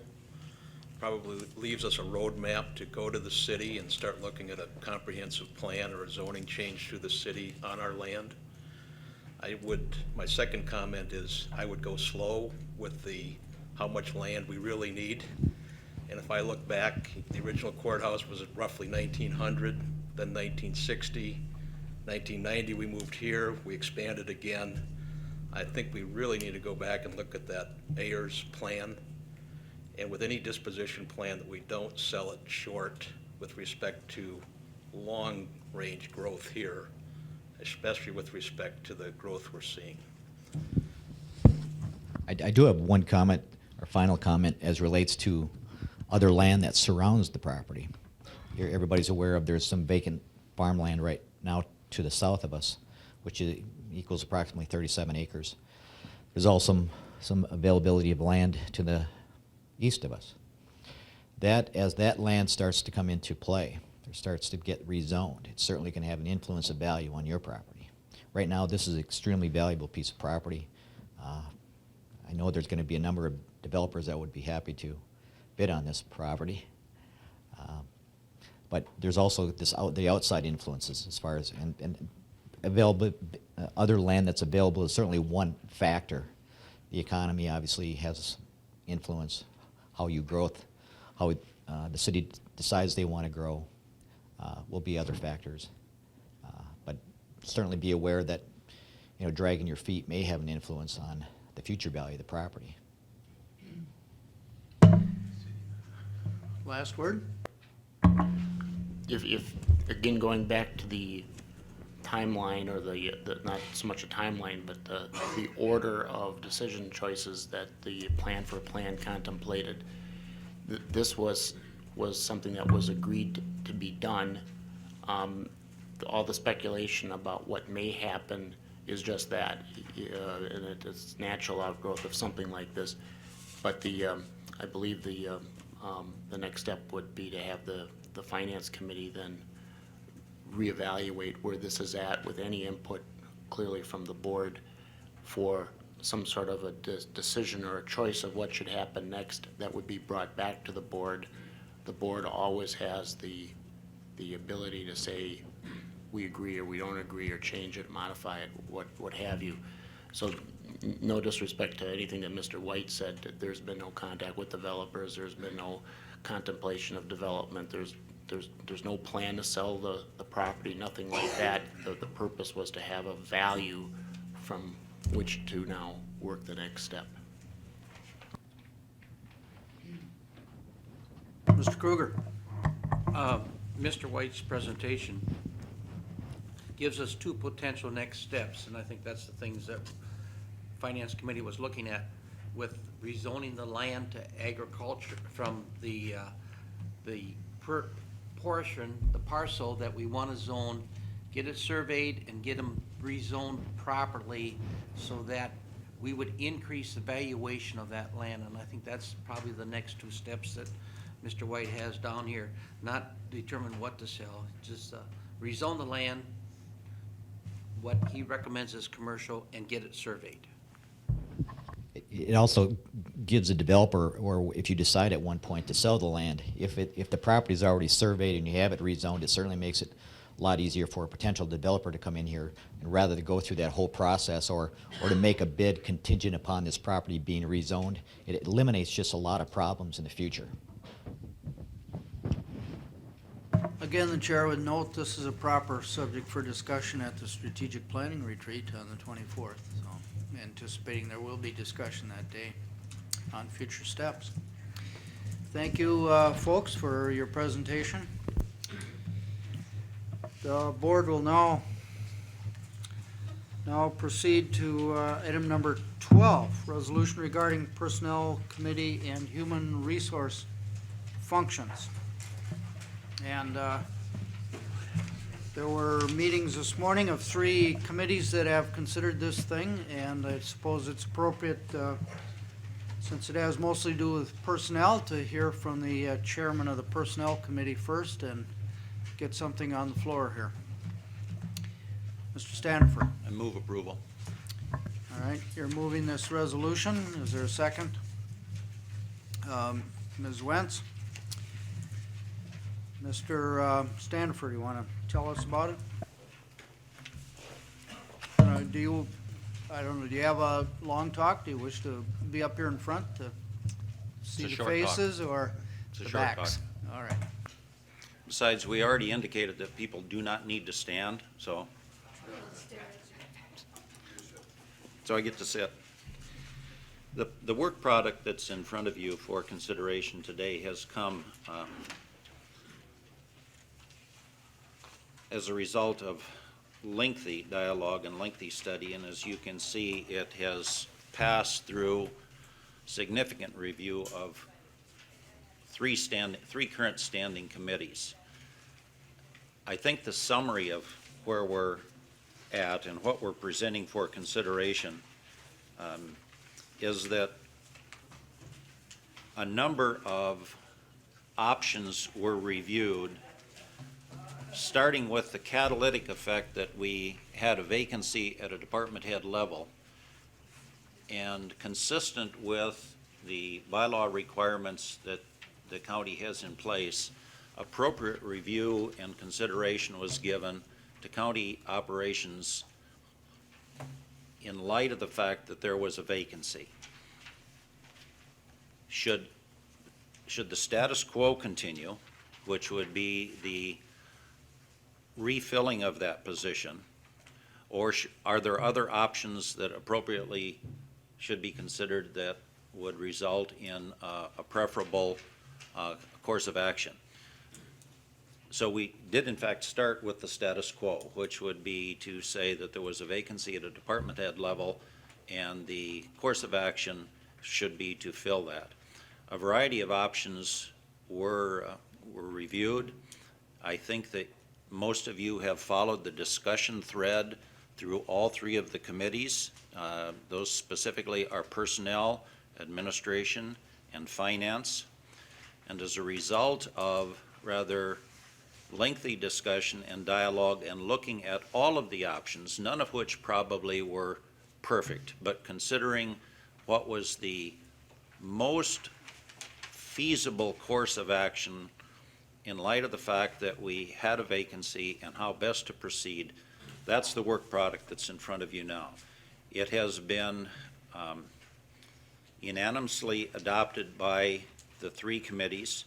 I would want the record to show that as it passed through Personnel Committee on a unanimous vote, we had 4 of the 5 members there, and there may be some comments from a member who was not there at the time, and I would welcome those comments. But at this juncture, it is coming to you for consideration with the unanimous recommendation of personnel, of administration, and finance. I think the final comment that I would want to make, and then maybe ask administrative coordinator to pick up on this thread, is that I believe, at least from the standpoint of personnel, and probably to a similar extent in finance, both of those discussions in which I participated, this was viewed as an opportunity to really have staff do what staff ought to do. That from a supervisory standpoint, we were trying to create the opportunity and the environment for effective and efficient workflow. So this product not only recognizes or not only anticipates that the department head would not be refilled, but it also gives an opportunity for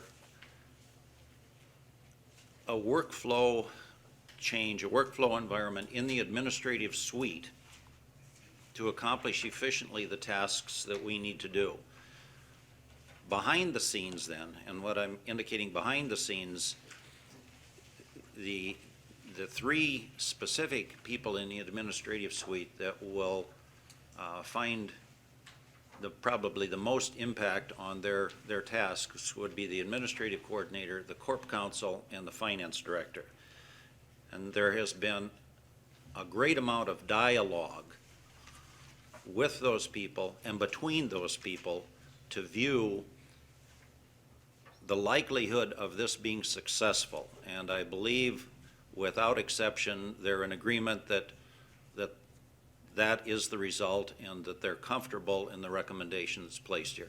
With that, I think it would be appropriate for me to ask for any comments from the administrative coordinator on behalf of the administrative suite, because ultimately what we're trying to do as supervisors is create an environment for the staff to do what the staff ought to do, and I believe they're comfortable that this would accomplish that. Were you asking Mr. Whiting to supplement your remarks, so you're using your floor time? All right, then, next speaker would be Mr. King after Mr. Whiting. To follow up on what Supervisor Standifer said, and I'll try not to be too wordy on this, my initial reaction back after the vacancy occurred was to view the administration suite in terms of positions that needed to be filled, and the status quo option of finding a new department head made the most sense. As I started looking at that more seriously, figuring out what that may mean, and I started to look at things in terms of functionality. We've had a considerable amount of work the last 3 years on improving who's doing what and to what degree is that work to be successful. Many of you are aware of our data management issues. Many of you are aware that not everybody in the suite participated in personnel issues. Those were two areas that I felt, as I started looking at functionality, needed to be addressed. The Corporation Council was not part of personnel discussions. That predates my time here with the county, but it basically says to me that not all resources were utilized. The difficulties that we had, that everybody was working together on in terms of improving data management issues and so forth, still had their difficulties. Some of it, I believe, just comes from the standpoint of who is doing what work. And as I step back a little bit and figuring that one of the responsible parties had to fulfill the role of a department head and staff a committee and follow through on those kinds of duties, that really that department ended up being a person short. They needed somebody to be doing more of the day-to-day analysis work and follow-through work with departments and employees. That being said, even though I believe that this will end up making more work for my office, Corporation Counsel office, not so much finance, but the coordination, I believe, would be better. The choice that I think would make the most sense is to not replace the department head level position, instead bring in the position that we were contemplating last summer as part of the budget discussion in order to get the Springstead work done. The Springstead work leads to ultimately the pay plan, works towards the coordination of department and committee objectives with budgets and with wages, both union and non-union. This is something that I feel has been lacking, and no secret of it. This board has supported those expenses. Finance and personnel have supported those expenses to make improvements there. And I think that that's something that would come out of this that perhaps you can't handle or put in your hands right now, but that would be ultimately one of the main differences that you would see down the road. The costs probably aren't going to be much different than they are right now in terms of personnel and staff time. I believe the choice of a department head may lead to consideration of additional staff later. I understand the difficulties, however, in the decision-making at the committee level, and I hope that you know, what's being proposed here and my comments are taken in the vein of attempting to improve the administration of these functions. I'm confident that it'll work. I've had discussions with several department heads who were concerned about who the go-to person would be in the suite. And the rational conclusion in all that is the go-to person for whatever personnel-related issue would be the administrative coordinator. Most of these issues that come in are going to be one of three types. They're going to be department administrative type issues regarding the alignment of personnel correctly. They're going to be benefit and employee data type issues regarding specific benefits for employees, securing of benefits for employees, the hiring of employees, and the third area, the policy management, which would fall well, I believe, underneath the Corp Council's area. So while I know this is a significant change, and it isn't where I thought it would be when I first started looking at this, my conclusion probably the last 6 weeks has been this is the best way to go.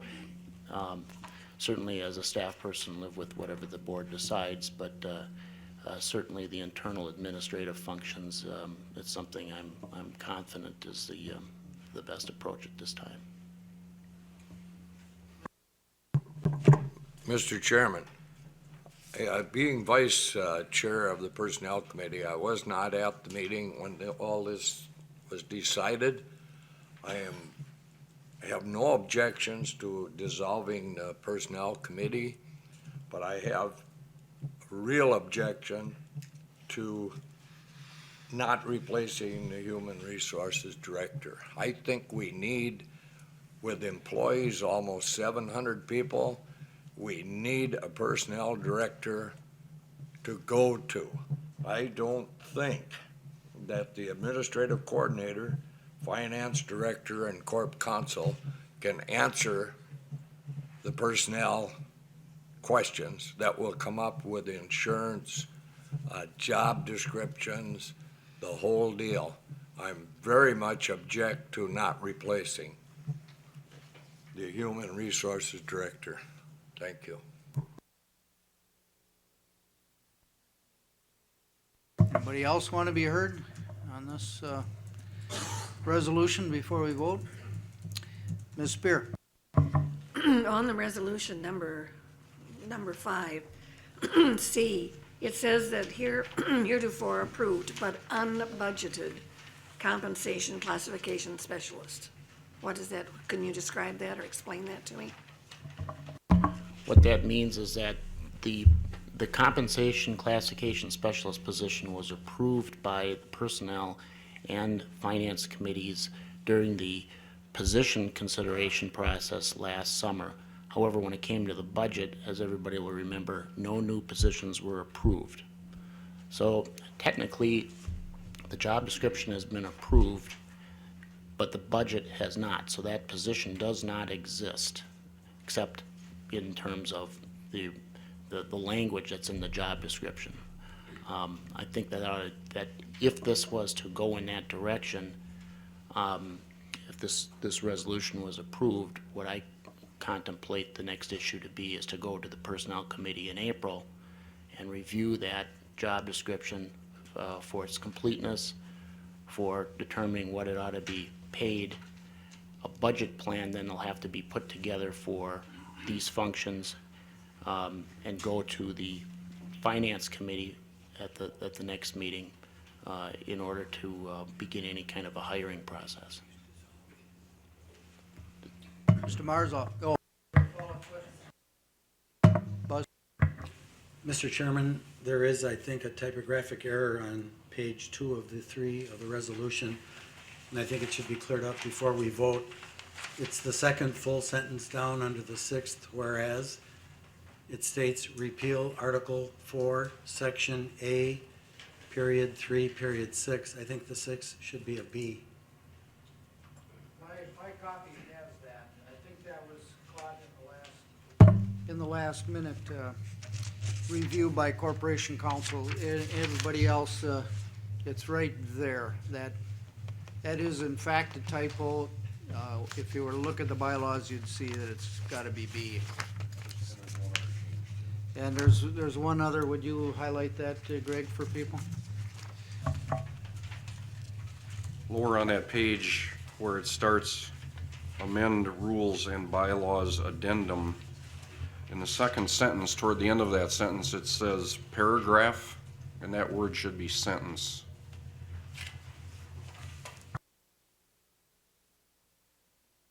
Did I see the hand of somebody else who had a question? Mr. Mills? When would the personnel committee and the department be dissolved then?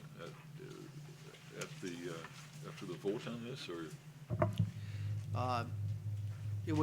A new personnel committee would not be appointed as such after the election, so there'd be one more meeting of the committee, I take it. Now, there's, as noted in here, an ad hoc committee for negotiation purposes, and we do have a contract standing out there that's not resolved.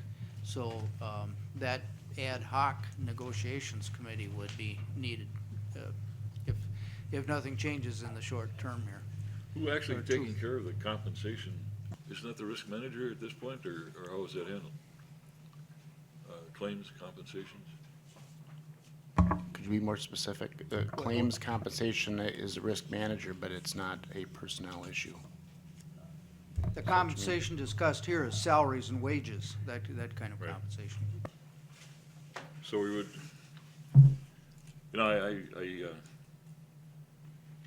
in some of the dealings with the committees and everything like that, I agree that you've got to have a go-to person. And I'm just wondering if that's going to be handled. I mean, all three of the parties mentioned here are busy much of the time. I'm questioning the elimination of the person. It's just me.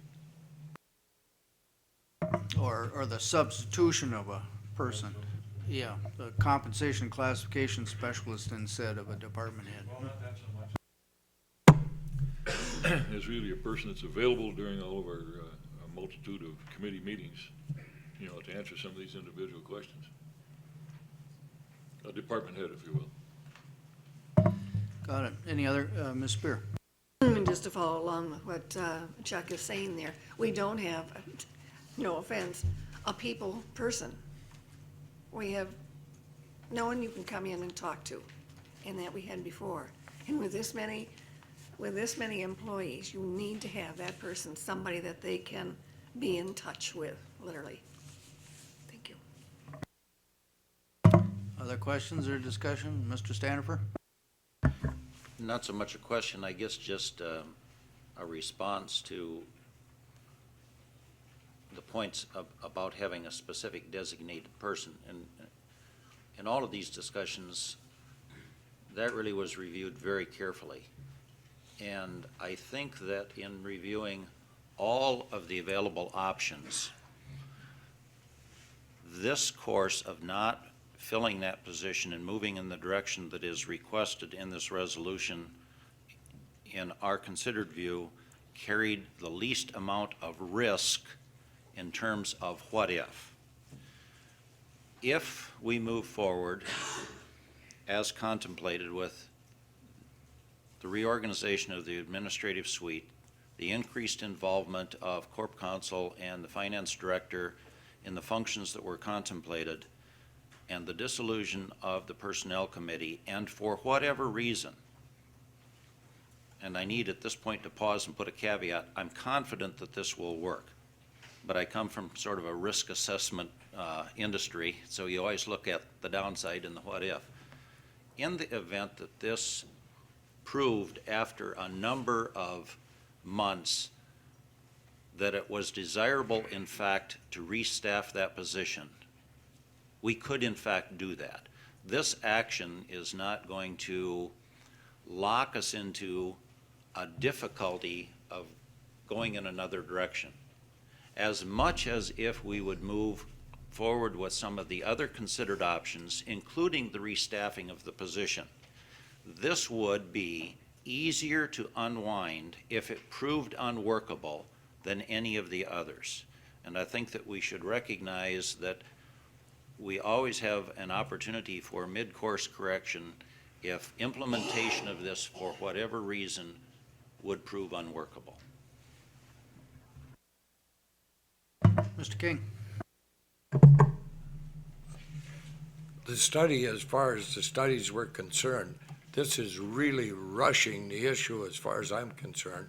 It's been 3 weeks to complete all this stuff here. I don't think this subject has been answered, and I don't know what the hurry is. If Mr. Staniford says that we could always hire somebody if we needed to, why not wait and see what we have to do rather than jump at a complete new situation today? Mr. Stanifer? With all due respect to my colleague on personnel, this is not something that's being rushed. If you would go back and review the minutes of all of the committees involved, this discussion has been going on really since the vacancy occurred. We're now into the latter part of March, and the vacancy occurred right after the first of the year. So there has been a considerable amount of time and a considerable amount of dialogue in 3 different committees. I think this has had a very complete and fair airing, and I'm comfortable that this has received adequate study, and the recommendation that is here is well-reasoned. Are you ready to vote? Mr. Mortensen? I think I've heard where we may need consultants on this part of the operation. And from my understanding, that consultants really aren't cheap in the end. And I just wonder if, are we saving anything this way? Would you address that, Mr. Whiting? This proposal doesn't contemplate any new consultants. The memo that I had written initially had as the 4th option greater utilization of consultants. The consultants that are used right now are our labor attorney, Mr. Weld, who will speak to you shortly on the union contracts that are up for your vote. I suspect we still need that service. We utilized the Springstead firm to put a new pointing system in place for job descriptions. As part of that, they also made as part of the project the ability for us to have all our job descriptions and related information in electronic format, which we didn't have before. We didn't have job descriptions necessarily in the government center building. That was something that needed to be done. The health insurance consultant that we utilize on a contract year-to-year basis still, after 5 years, is costing us less than the agent that was utilized prior to that. And I believe we're getting a better competitive product for that, plus we can get some follow-up when there are specific claims that have difficulties. The concern about consultants is something I don't discard lightly, because I know it's been a concern expressed at the board before. it's really come in two forms when it's needed. One, either to get us to a place that we can't seem to get on our own, or to bring us some expertise that we simply don't have. I think one of the things that will be different if this scenario was to be approved, the involvement of the Corporation Council relative to some of the employment issues that come up prior to having it be decided either by the HR director or having it sent off to Mr. Weld's firm. I'm not going to stand up here and guarantee that that'll end up costing us less, but I think that we can do some things a little bit differently there, and certainly have a better awareness internally of the significance of some of those policy decisions, simply because it'll be shared more in the suite than before. So I don't foresee any additional consulting needs coming out of this. But going back to what Mr. Standifer was saying, I think it would be easier to bring in the position that would do more of the technical work that I believe we need, and have some of these responsibilities that have fallen to one person and one department, have those responsibilities shared throughout the administration suite, since many of them didn't always fall inside the personnel department anyway. They were oftentimes a financial concern or a legal one, and that really narrows down to those three individuals, the administrative coordinator, corp counsel, and finance director. I would also add that we've been down a staff person since the first week of January, and almost by default, we have begun to work this kind of an approach simply to make sure that we stay on top of things. The only thing that we're currently not doing specifically ourselves is the Springstead work, which we're still utilizing them at a prior agreement that the Personnel Committee had made in December to get that work completed. Internally, I've been handling a lot of personnel items. Eileen Graham continues to handle a lot of personnel items. The data issues continue to be worked on by the other staff, and there's even been some involvement from the Corp Council. So from just the current trial period, I can see some positives coming from this. Again, and I'm not, have no disrespect for a contrary opinion, but having it there in front of me every day, I'm still of an opinion that this is the approach to go. And if it doesn't work, it's likely it's more of a manpower issue, not a capability issue. I think manpower was an issue before as well, and it may be that we simply had to have too much time devoted to other issues that just didn't allow the staff that we had to get what we should have done.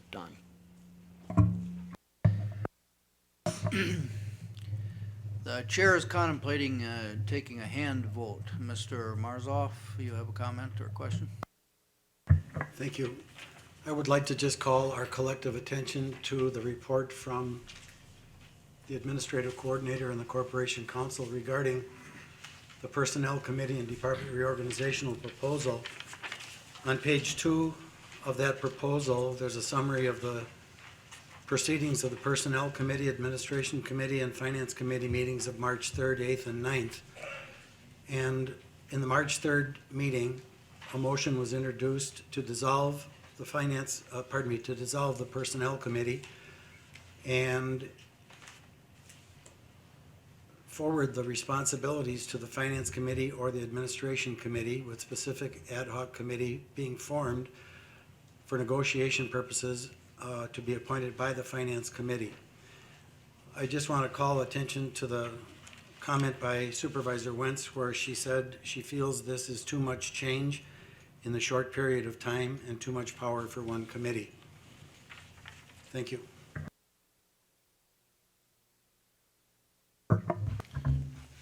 just to make sure the record is totally clear, after having made that comment, my supervisor on the committee did in fact vote in the affirmative on the resolution. Are you now ready to vote? Those in favor should raise one hand.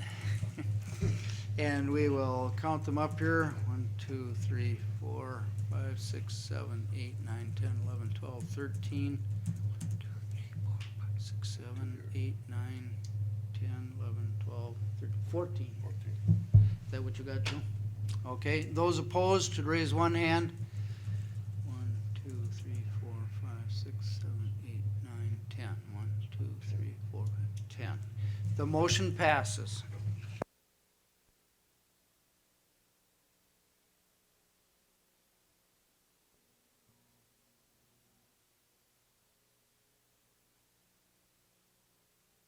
Present.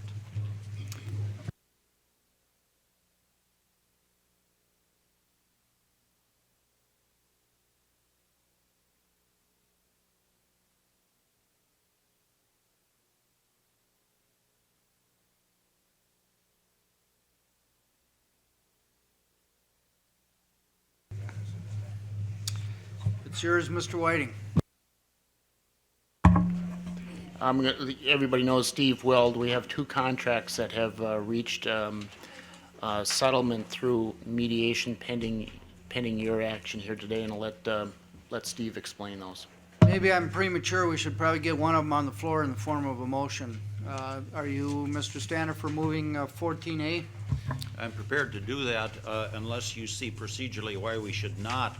I would suggest we move them forward as a pair. They're essentially identical, except it's two different bargaining units. Should they be separate or the same? I was advised, the chair was advised that they should be listed as two separate agenda items on the agenda, and I take it that logic suggests they should also be dealt with as separate motions. Okay, that being the case, I will move the resolution for, I guess it doesn't matter, the GGSS union. Move approval.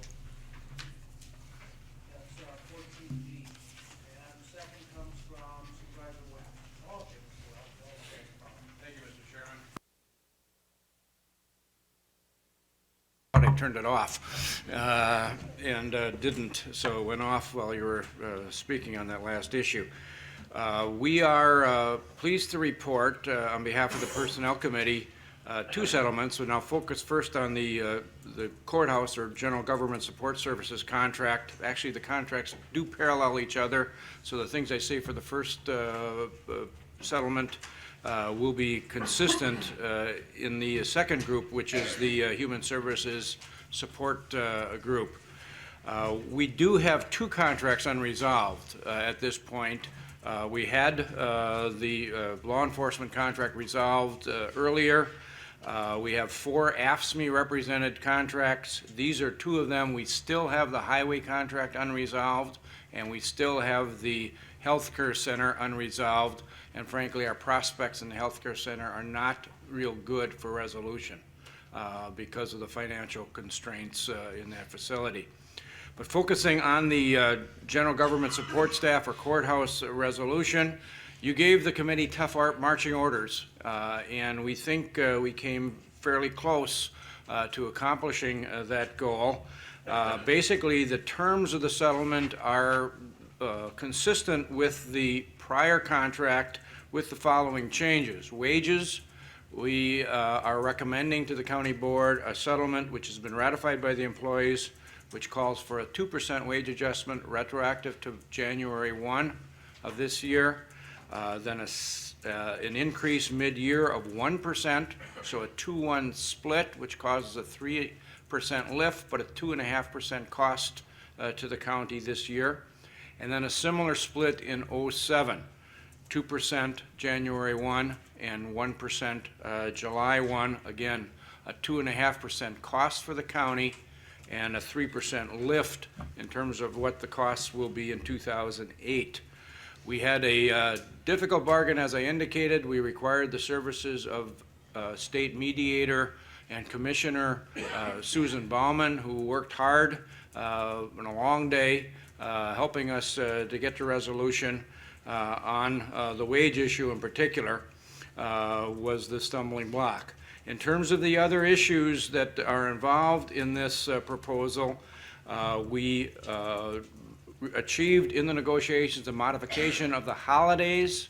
You'll recall that earlier this year we had some employees on one holiday schedule and other employees on another holiday schedule. We're trying to get them all coordinated.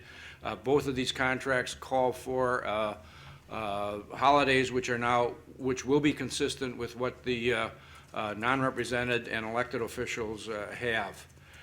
Secondly, we addressed a problem in our health insurance area. Generally, health insurance is the area of discussions in collective bargaining these days because of the rising costs of health insurance. We have a 10% employee contribution in place with both of the units we'll be talking about today, so the committee felt it was probably not likely that we would get an additional employee contribution based on what our comparables look like, so we did not go there. However, what we did do was talk at length, some would say ad nauseum, about plan design changes in terms of trying to get a better bang for our buck, looking at deductibles, looking at coinsurances, looking at co-pays, those types of things. The dialogue, I think, was good there, but we were not able to get any plan design changes in place. That becomes a significant priority for whoever's going to be doing the bargaining in 2008. We did achieve one plan design change which we felt addressed a specific problem, and that was surrogacy.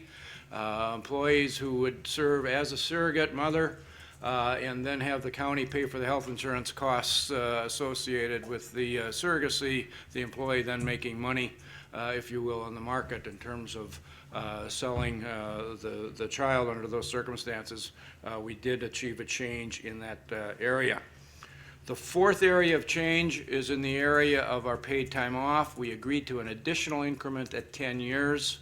That would be consistent with what the non-represented employees have.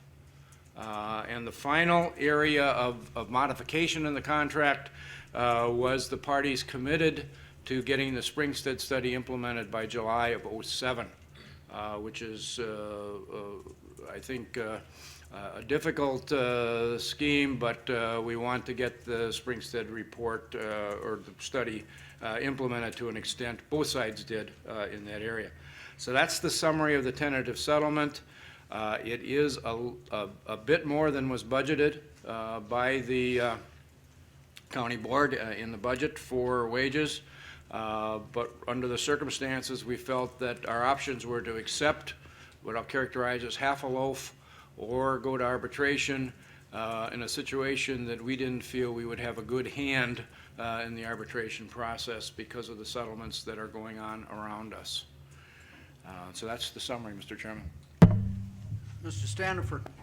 On the latter point, I think that it's important for the full board to recognize that on the issue of the settlement being a little bit beyond our comfort zone and a bit beyond where the budget was at, we specifically, very specifically indicated to the mediator in that process, and that message was in fact carried back to the two bargaining units, both of whom now have ratified the agreement, that this did not mean that financially the ability now was in place to find dollars in some pool that we were not telling them about.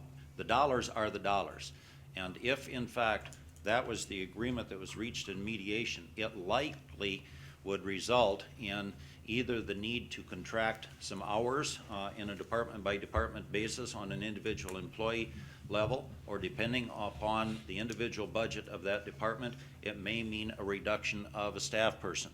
But we specifically indicated to them that the gross amount of dollars available to pay for wages remained the same. And if the wage rate went up, it meant that there would be some hours that would come down. And the committee should understand that that was the way the bargain was reached, and the mediator carried that message to the two units. Is that a fair summary, Steve? That's correct. That's correct. We specifically said it was tied to put the potential of layoffs was real as a result of the settlement.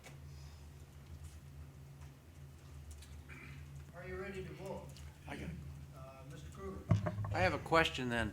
Does that mean that the budget that we approved last year of a 2% pay increase, does that mean that if we give them the 2 and then the 1% on July 1st, that the total dollars spent for these union people will not exceed that? That is correct, Stan. The intent was that if we are forced, because of staffing, if we are forced to reduce staffing, that's what we would do, and that message was very much a part of the message to the mediator and to the union.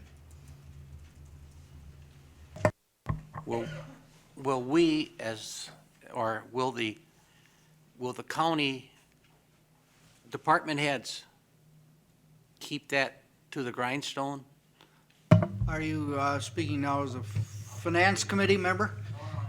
I'm talking about the department heads. Would they keep that so that when we budgeted last year and approved the wage increase of 2%, when they hit that dollar limit, they're going to cut the workers off? So in other words, on December, I'm going to use 22nd for, they're going to say, hey, you got to go home until the end of the year because you're not going to get paid because we have no more money. That was the intent of the committee, and that was the understanding, or is the understanding of the union. Now, there can be things that could occur during the year. There could be reduced overtime, for example, in certain departments. There can be delays in filling vacant positions that would result in those kinds of savings carrying into play.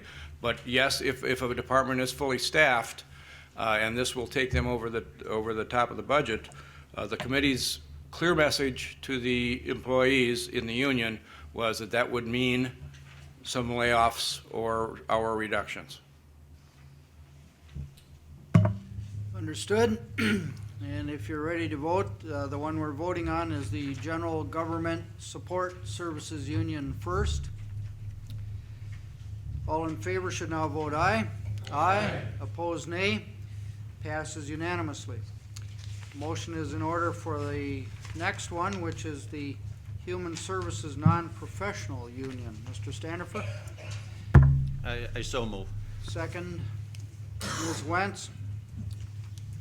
Is this one different in any material respect, Mr. Weldon? This is, I was going to say ditto. For all Good, intents that's and fine. all intents and purposes, it's the same. You can be a man of few words, and it's okay with us. All in favor should now vote aye. Aye. Opposed, nay. Passes unanimously.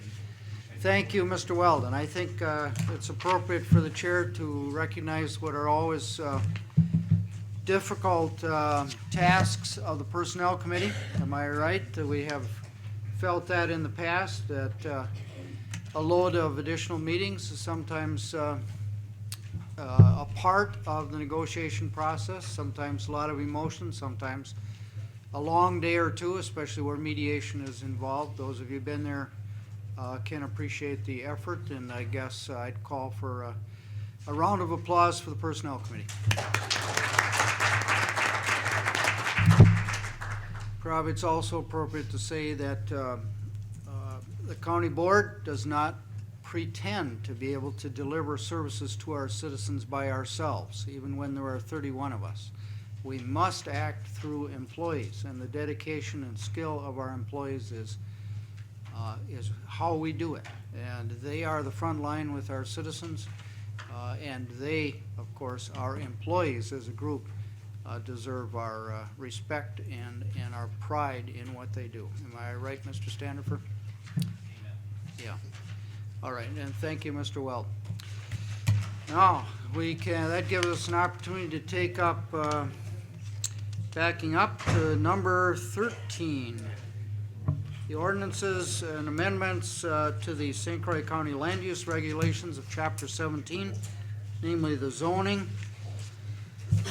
We have, I guess we just have one resolution, is that right, Ms. Burry? But it has a package of things to it. Are you moving it then? I will move that to the floor, the amendments to the St. Croix County Code of Ordinances, Chapter 17. And the planning and zoning staff is here if you'd like a further explanation. I'll bet Mr. Hurchin wants the honor and glory of seconding the motion. I will. I read that right, yes.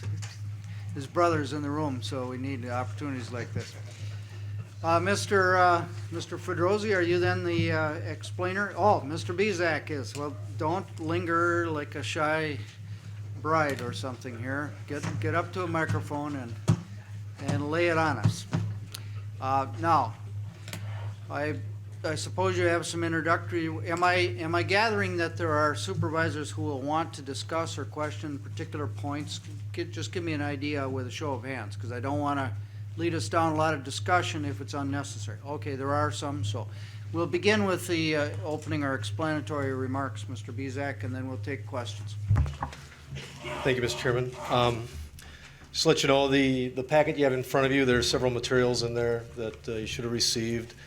Cover letter, a summary of the proposed changes, a thicker document with the proposed edits inside of it, all highlighted. A copy of the adopting ordinance signed by the Planning and Zoning Committee and signed by Corporation Counsel, Mr. Timmerman. And then you should also have a copy of some comments or draft minutes from our public hearing. I'd like to focus on the summary that's provided. It just says summary of proposed ordinance amendments on it. And that's really your key to what's going on with the proposed changes. On that sheet, there's a list of 6 bulleted items. Those are more significant changes that we were proposing during this amendment.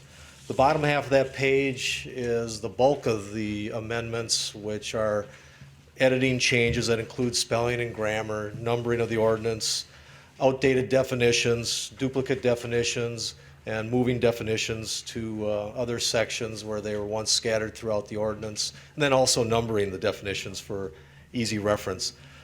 Of the bulleted items that are the more significant changes, and those raised a few issues at our public hearing on March 8th, one of the more significant changes and what really initiated this ordinance amendment was the height of accessory structures due to growing desires of people to have outbuildings that typically exceeded our 15-foot height requirement for accessory structures. We propose to raise that to 20 feet. Other changes that are in there are we added a definition of parcel, we added a definition of principal use.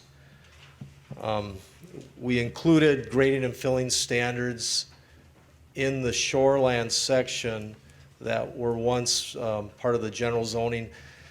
The best way to describe this is, our ordinance isn't effective in 3 of the towns in the county, town of Hudson, town of Katy, and the town of Forest. And we do implement shoreland zoning and floodplain zoning in those 3 towns as per required by the state. In order to have consistent grading and filling standards throughout the whole county, we included those standards in the shoreland section as well. And that's just to standardize things. We removed an outdated fee reference. About a year ago, we had an ordinance amendment that changed the fee structure, how the fees are implemented for planning and zoning to the committee. And there was one outlier left in the ordinance, and we wanted to get that out of there. And then it looks like there's some cross references. The ordinance was scattered with, or has several references to other sections of the ordinance, has references to state statutes. A lot of those statutes and references were outdated due to previous amendments, or they were wrong references. So we went through and corrected all those. Really, the bulk of the changes, other than some of those very specific bulleted items, were making our ordinance more readable and correcting a lot of minor deficiencies in that. As far as the public hearing went, we held the public hearing on March 8th. There was some significant concern about one proposed amendment that we had that we actually took out that night, and the committee voted on that. It had to do with some non-conforming structure language. There were several other comments brought forward that evening, actually things that people wanted us to also fix in the ordinance. And they probably are very worthy of consideration, and those comments will probably be incorporated in future changes as we look at amending the ordinance further down the road, maybe at a later time within the next, actually probably the next 3 to 6 months, we'll be looking at other amendments. But again, the intent of this ordinance amendment was really started out with just a few key items, the accessory height, issue and correcting all the grammar and misspellings and the numbering issues that were there. Actually, Corp Counsel found several items that he would like to see us make also, and we have those slated for additional changes down the road as well. But we were limited by time to get those things done. With that, I'll take questions. Supervisor Raymond? Yeah, you had mentioned that you did eliminate some of the proposed changes on non-conforming. There's a letter here from the town of Troy on non-conforming. Is that the non-conforming you're speaking of? Correct. We got letters from Mr. Raleigh and Mr. Murchak. So the and several accommodation others. for this was to not make the change at this time? That's correct. We accommodated that. We consulted with Corporation Counsel and pulled that back. That needed to be given much more thought. And I know you had mentioned that there were some other suggested changes to the ordinance that you didn't act on, and I think you expressed the desire you'll act on those in the future, not too distant future. You'll take a look at those things? Correct. Yeah. And, some of them do with conservation design and some provisions in our shoreland ordinance. That was a specific comment. We have a 2-acre lot minimum in the shoreland overlay district. Well, when we do conservation design, which allows us to go down to 1-acre lot minimum, if it's in the shoreland district, we're restricted by that 2-acre lot minimum. That certainly isn't the intent of our conservation design standards in our subdivision ordinance. Shoreland areas are probably an ideal location to do conservation design. Well, I get rather concerned about this, the statement you made it at the night of the public meeting that the committee wasn't going to be able to relax because you were going to come back with some changes. Now, my question is this. On the Board of Adjustments, we received this stack of papers after the ordinance was passed in January. It was on a 3-ring binder. Then I picked this up with the so-called changes.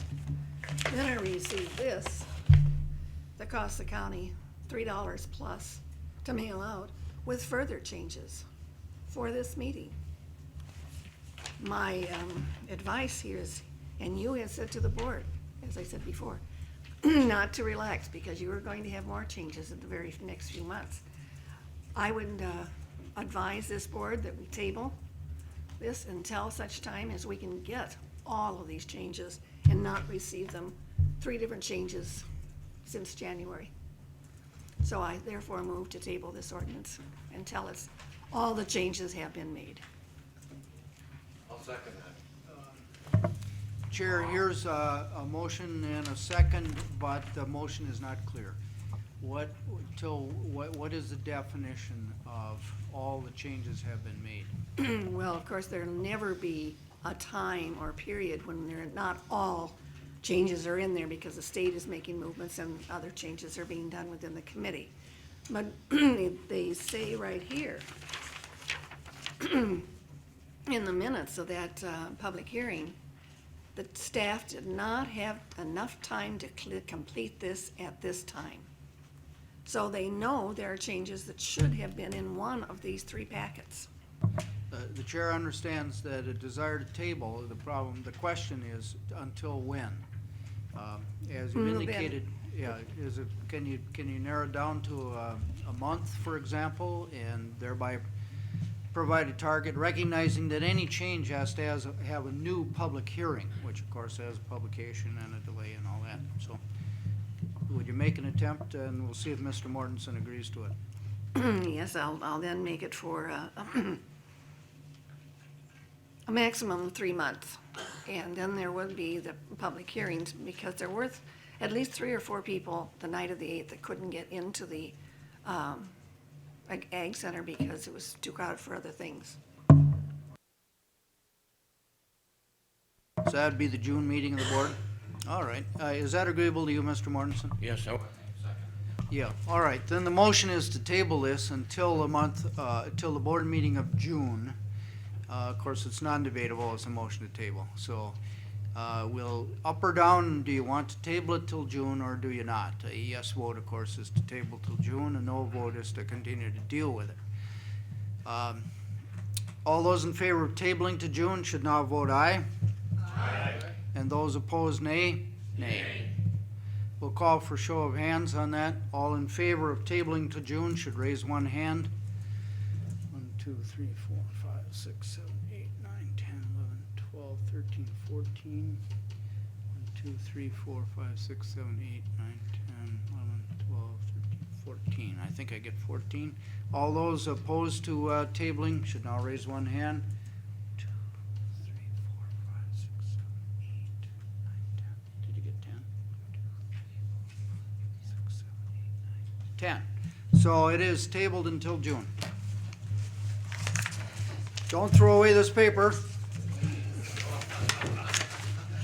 We'll be seeing it again. Mailing just as large now. We've been promised another mailing.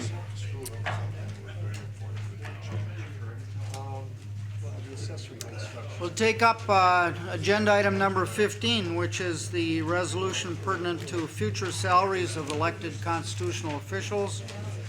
This comes forward from the Personnel Committee. Mr. Standifer. I move approval. We have the motion from Mr. Standifer and a second from Ms. Leonard. Somebody probably ought to explain how we get these numbers. Mr. Standifer? Before I give that explanation, and some of you have probably already done the math, so it'll be fairly straightforward. I need to make certain that everyone disabuses themselves of the notion, if they have that the setting of salaries for the constitutional officers has anything to do with an evaluation of the merit of the constitutional officers. We are not at all suggesting that the setting of the salaries reflects anything to do with performance, because frankly, we do not evaluate the performance of the constitutional officers. We're comfortable in the performance that they've got, but the ultimate evaluation comes at the ballot box.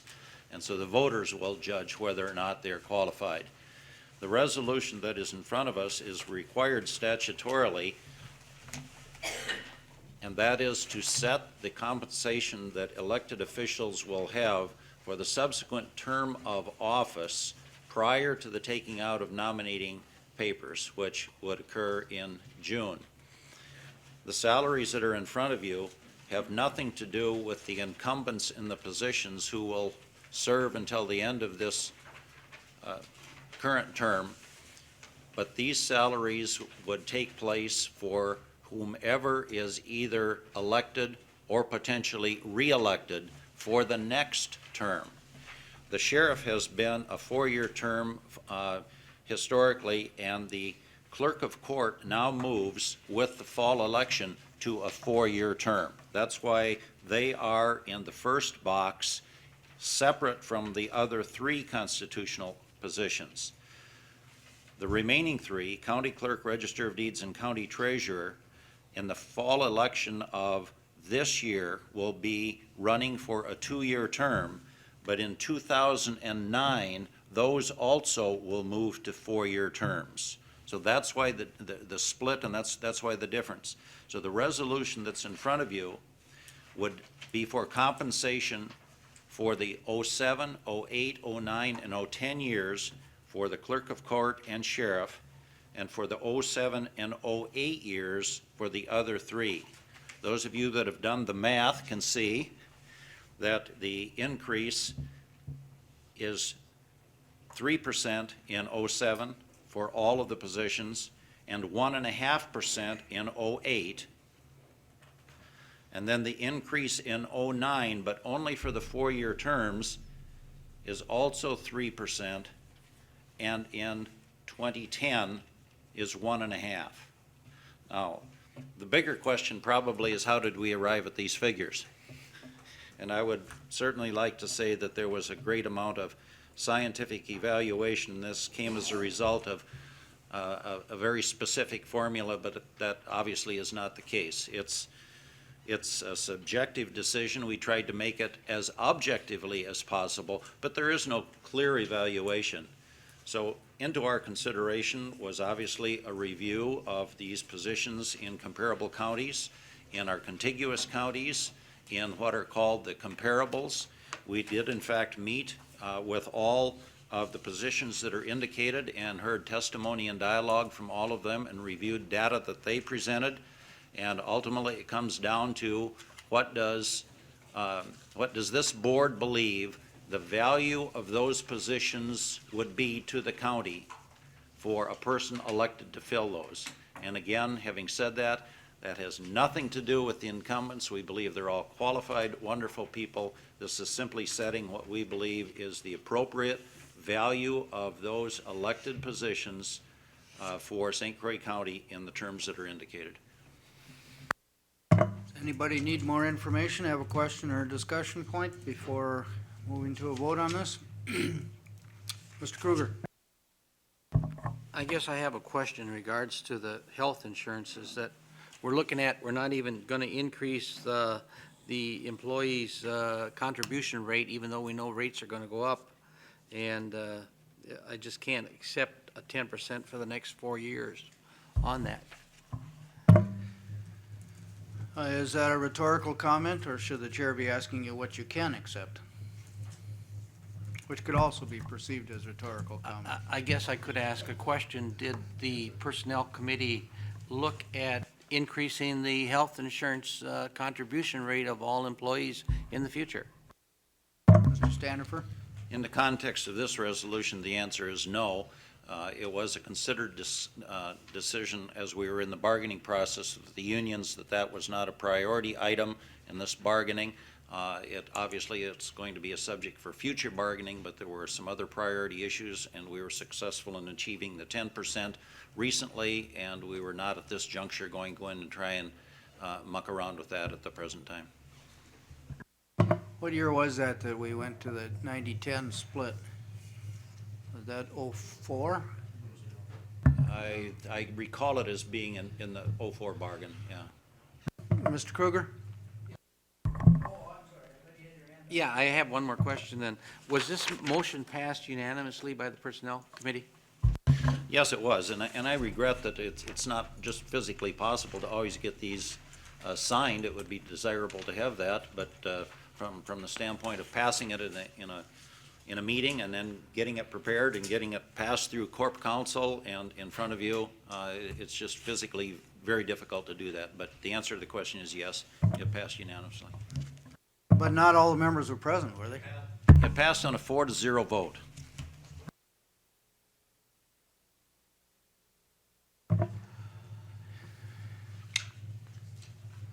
Speaking for myself, I too am concerned about carrying the health care insurance contribution of the employee forward all the way to through the year 2010 at the 10% level, whether that will be perceived as some sort of precedent setter with respect to employees. Mr. Standifer. That certainly is a consideration, but keep in mind we're only talking about 5 positions here. It's the 5 elected positions, and I would say that it sets no precedent for either bargaining or for what we may do with the non-represented employees. You've got a mismatch of time here that is also somewhat unfortunate, but I think that there could be no disagreement that this does not set any signal or precedent with what we might do to either of the other components. Chair will request that the minutes reflect that comment so that it becomes a matter of historical record for future boards to factor into their decision-making context. Are you now ready to vote on this resolution establishing the compensation? All in favor should now vote aye. Aye. And opposed, nay. Motion passes. Next is number 16, which is in opposition to the Wisconsin Taxpayer Protection Amendment. And this comes up from the Finance Committee by way of Eau Claire County, I think, history would show. Mr. Kruger, do you wish to be on record as the movement? Yes, I do. Is there a second? Mr. Feit seconds it. Perhaps a word of explanation, Mr. Kruger, although it may be possible to act on it fairly promptly. Well, this was copied from, I can't remember another county. If you look at it, though, closely, you can see that St. Croix County has probably the 5th or 6th lowest mill rate in the state of Wisconsin. And that should be, noted. So we are really one of the lower states, even though we're the fastest, lower counties, even though we're we're the fastest growing county on it. We have maintained or cut our rate until it's become, shall we say, boring? No, it'll never be boring, but it's become difficult, yeah. That's true. It's not without strain at budget time. Any other questions or observations with respect to this resolution? In that case, we'll vote on it. All in favor should now vote aye. Aye. And opposed, nay. It passes unanimously. Taking us to number 17, a resolution supporting the use of impact fees by school districts. The origin of this one, although it comes directly to us from the Finance Committee, but the real origin is with the Hudson Area Intergovernmental Advisory Committee. So after we get it on the floor, we'll hear from the IAGC folks. Mr. Kruger? Yes, I move that we move it to the floor. Moving it, and the second comes from Mr. Raymond. Thank you. Do you actually want to be heard on this, Mr. Fight, as one of the, as our representative, along with Supervisor Lucky, to the Hudson Area Intergovernmental Advisory Committee? It might be appropriate to say one sentence about what that Hudson Area Committee is, since you and Ms. Lucky are the people on it, and the Hudson area is the only part of our county to have such an intergovernmental advisory committee. Thank you. Yes, it's an advisory committee more than anything else, and we get together to look at issues that pertain to the city of Hudson, the town of Hudson, North Hudson, Troy, the school district, St. Joe. I think those are the main areas, and it's pretty interesting. A lot of good discussions come about.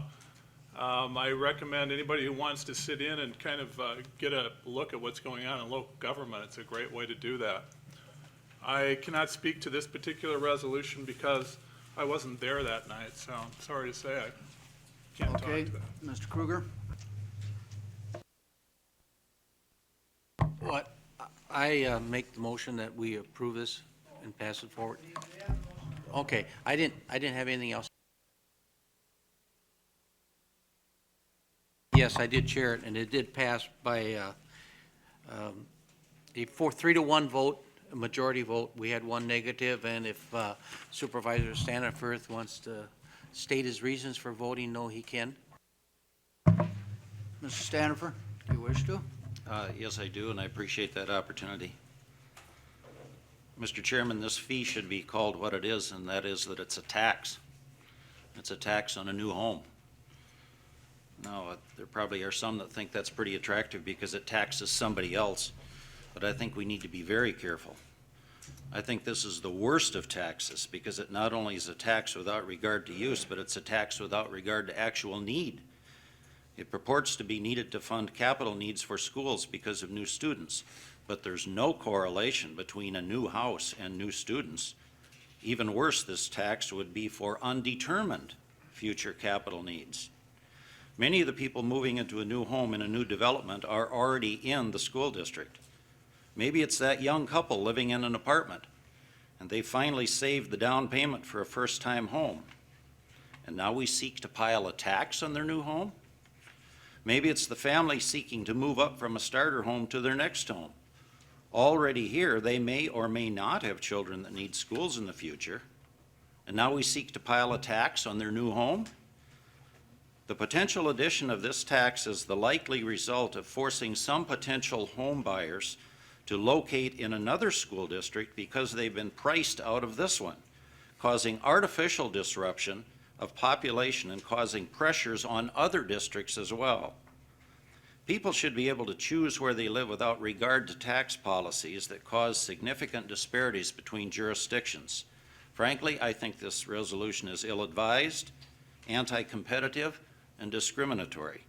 I spoke against it in finance, and I voted in the negative, and I now urge its rejection by my colleagues. If you have that electronically, it can be passed to the clerk and carried faithfully into the minutes. Are there other discussion points to be made? All right, Mr. Marzal. I would just like to point out something and encourage each of us to read this article in today's Pioneer Press regarding the tax liability that businesses pay versus the liability which homeowners pay that accrues to school districts. And it's an alarming statistic. It says that businesses paid more than $2.9 billion in state and local taxes in 1982, which was more than 85% of their profits, whereas in the year 2000, the tax bill increased to $7.5 billion, roughly only 33% of profits. And it seems to me that when there's a descending business corporate tax liability, the remaining burden falls on the shoulders of homeowners. And I'm not sure that a resolution such as the one we're about to vote on is going to correct that to the extent that bringing more equity into the business homeowner tax equation would. Are you you're not suggesting that real estate taxes are not paid by businesses, are you? Not at all. No. Just suggesting that we look at. Are you ready to vote?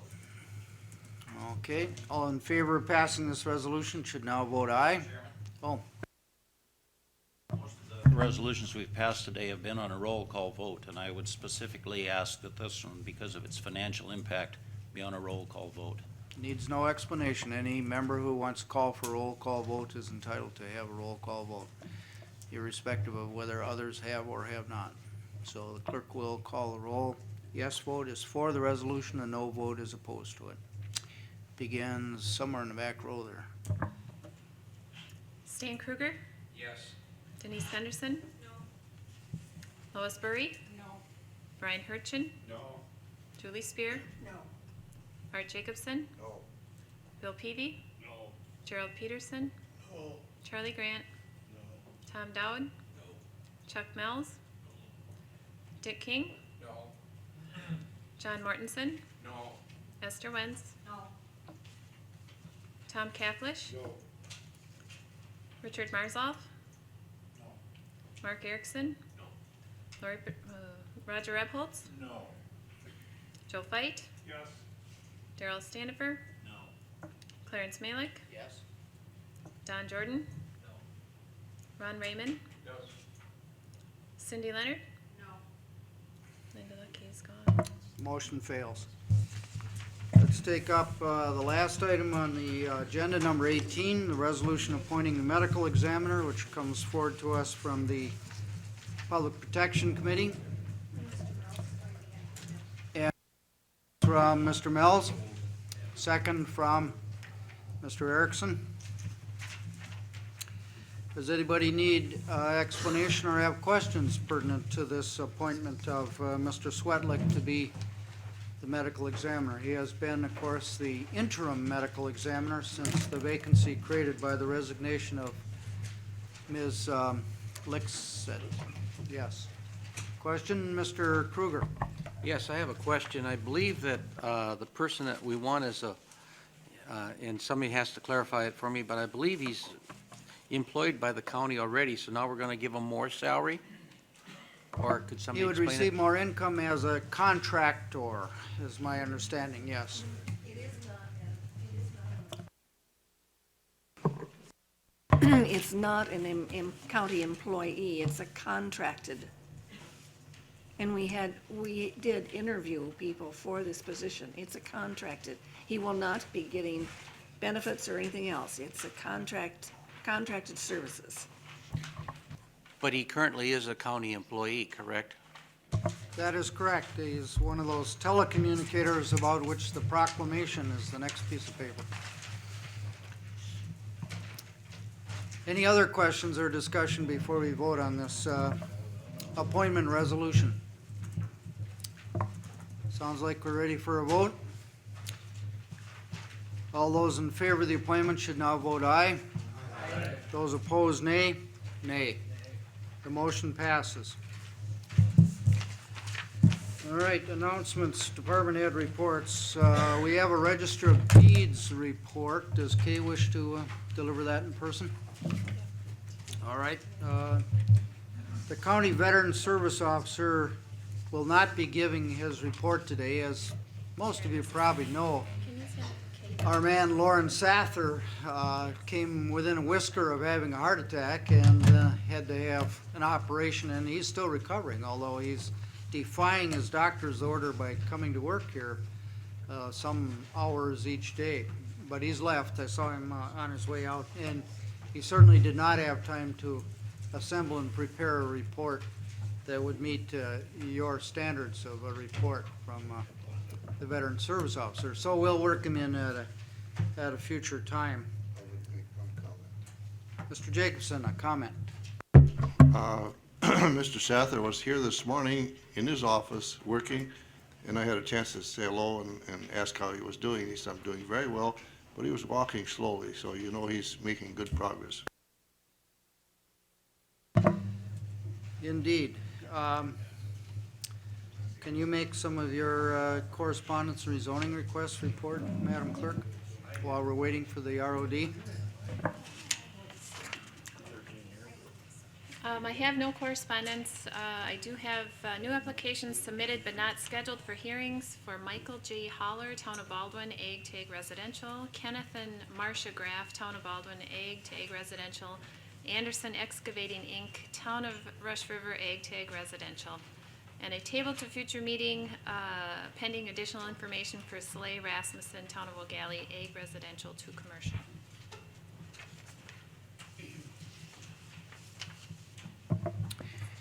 The chair recognizes the Register of Deeds, and yeah, I bet you recognize her also. I mean that in the sense of inviting Kay Walsh to speak to us about her annual report. Good morning, Ms. Walsh, or good afternoon, Ms. Walsh. Yeah, and you have the floor. Thank you. Well, you had a busy morning, so I'll make this quick. In your packets, you have the traditional light green report. And so you can read through that at your leisure, but I just wanted to point out a few of the highlights. So this year, or last year actually, 2005, the revenues in the Register of Deeds office exceeded $3 million. Each year, the last 2 years, we came really close, but finally we passed.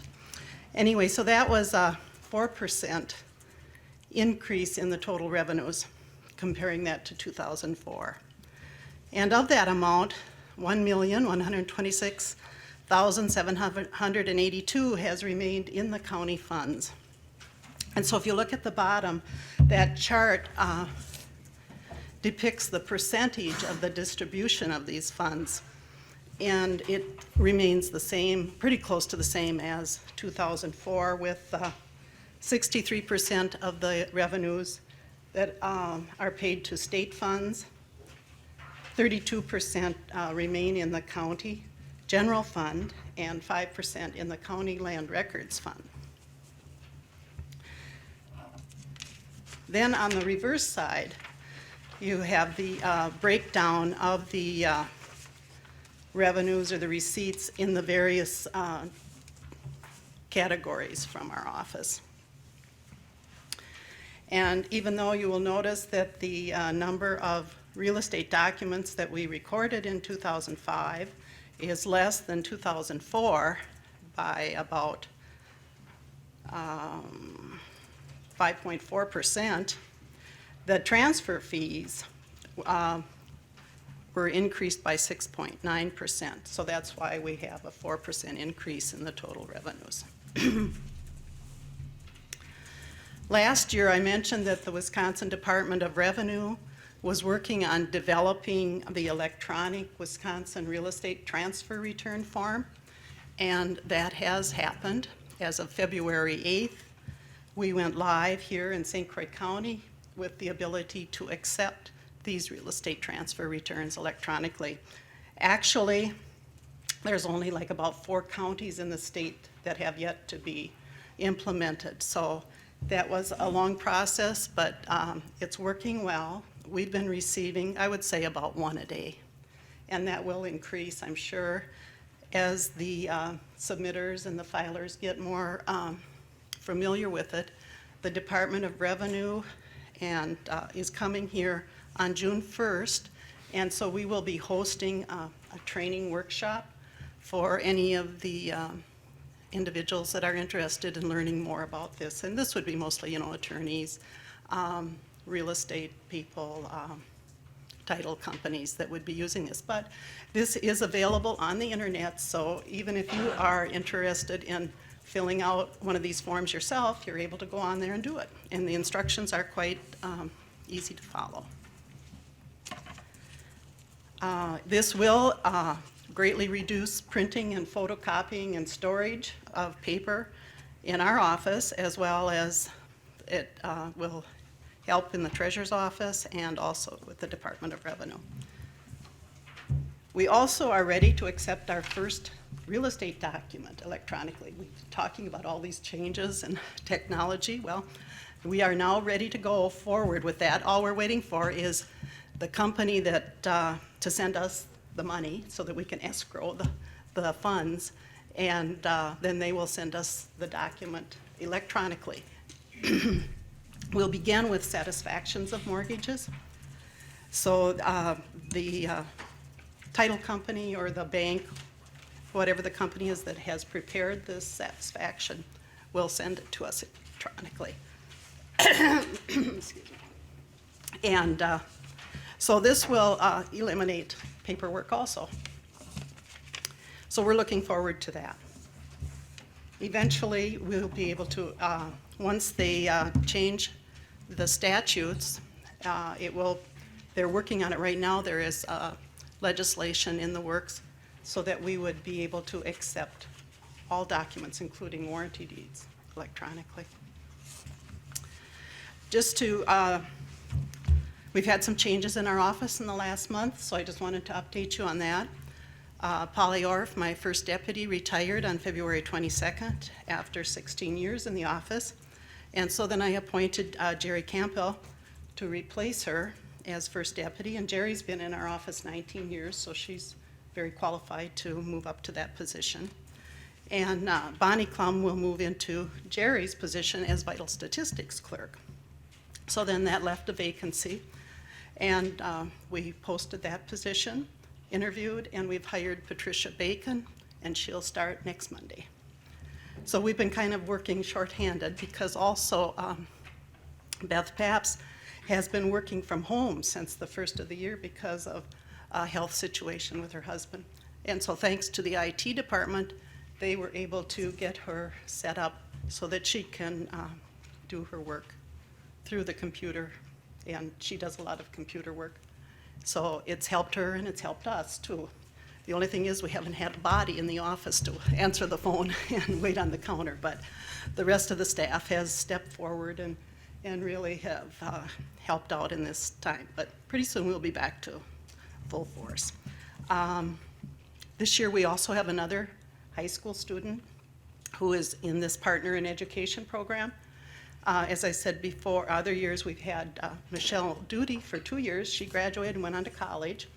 And she recently told me that her experience working in the Register of Deeds office helped her get a part-time job in downtown Minneapolis while she's going to college. So now we have Ashley Barber, who is a junior, and so she comes in the afternoon and helps us with mailing out documents and making copies and whatever else we ask her to do. So it's been a very beneficial program. That's about it. I just wanted to thank my staff because they are very efficient and have providing a lot of great service to the customers. And the IT department has been very helpful, as always, helping us with our technical situations. And we want to thank the Planning and Zoning Committee for their help and all of you for your support through the year. And if you have any questions as you review this, just let me know. or now. On that miscellaneous statistics, recorded or fled, did they leave? Oh, what happens to spell check, huh? My goodness. Thanks, Charlie. I'll go in there and fix it, but it should be filed. Any other embarrassments for the register of deeds? Yes. Yes, yes. And they are confidential, so they aren't available to the public, but we do file them there. We also supply certified copies of the military discharges to the service person or the family or the Veteran Service Office. Well, I'm sure I speak for all of us in thanking you for your service and for your report. Thank you.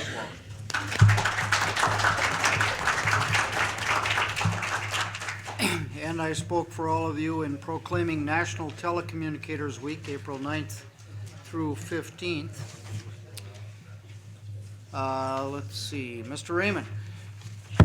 You know, I just wanted to identify a piece I think that all of you got on these legislative call trip, March 8th and 9th.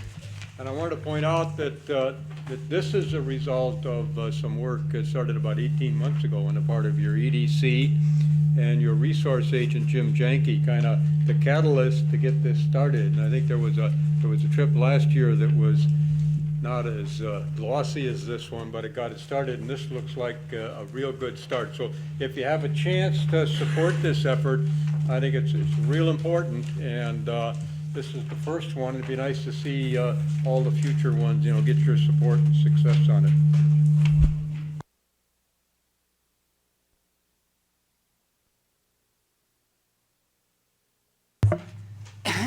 And Ms. Campbell appeals to you again. Turn in your bylaw book so she can change all those pages for all the changes that you made today. And the other things that people want to say before we adjourn? Then the chair declares the meeting adjourned at 12:25.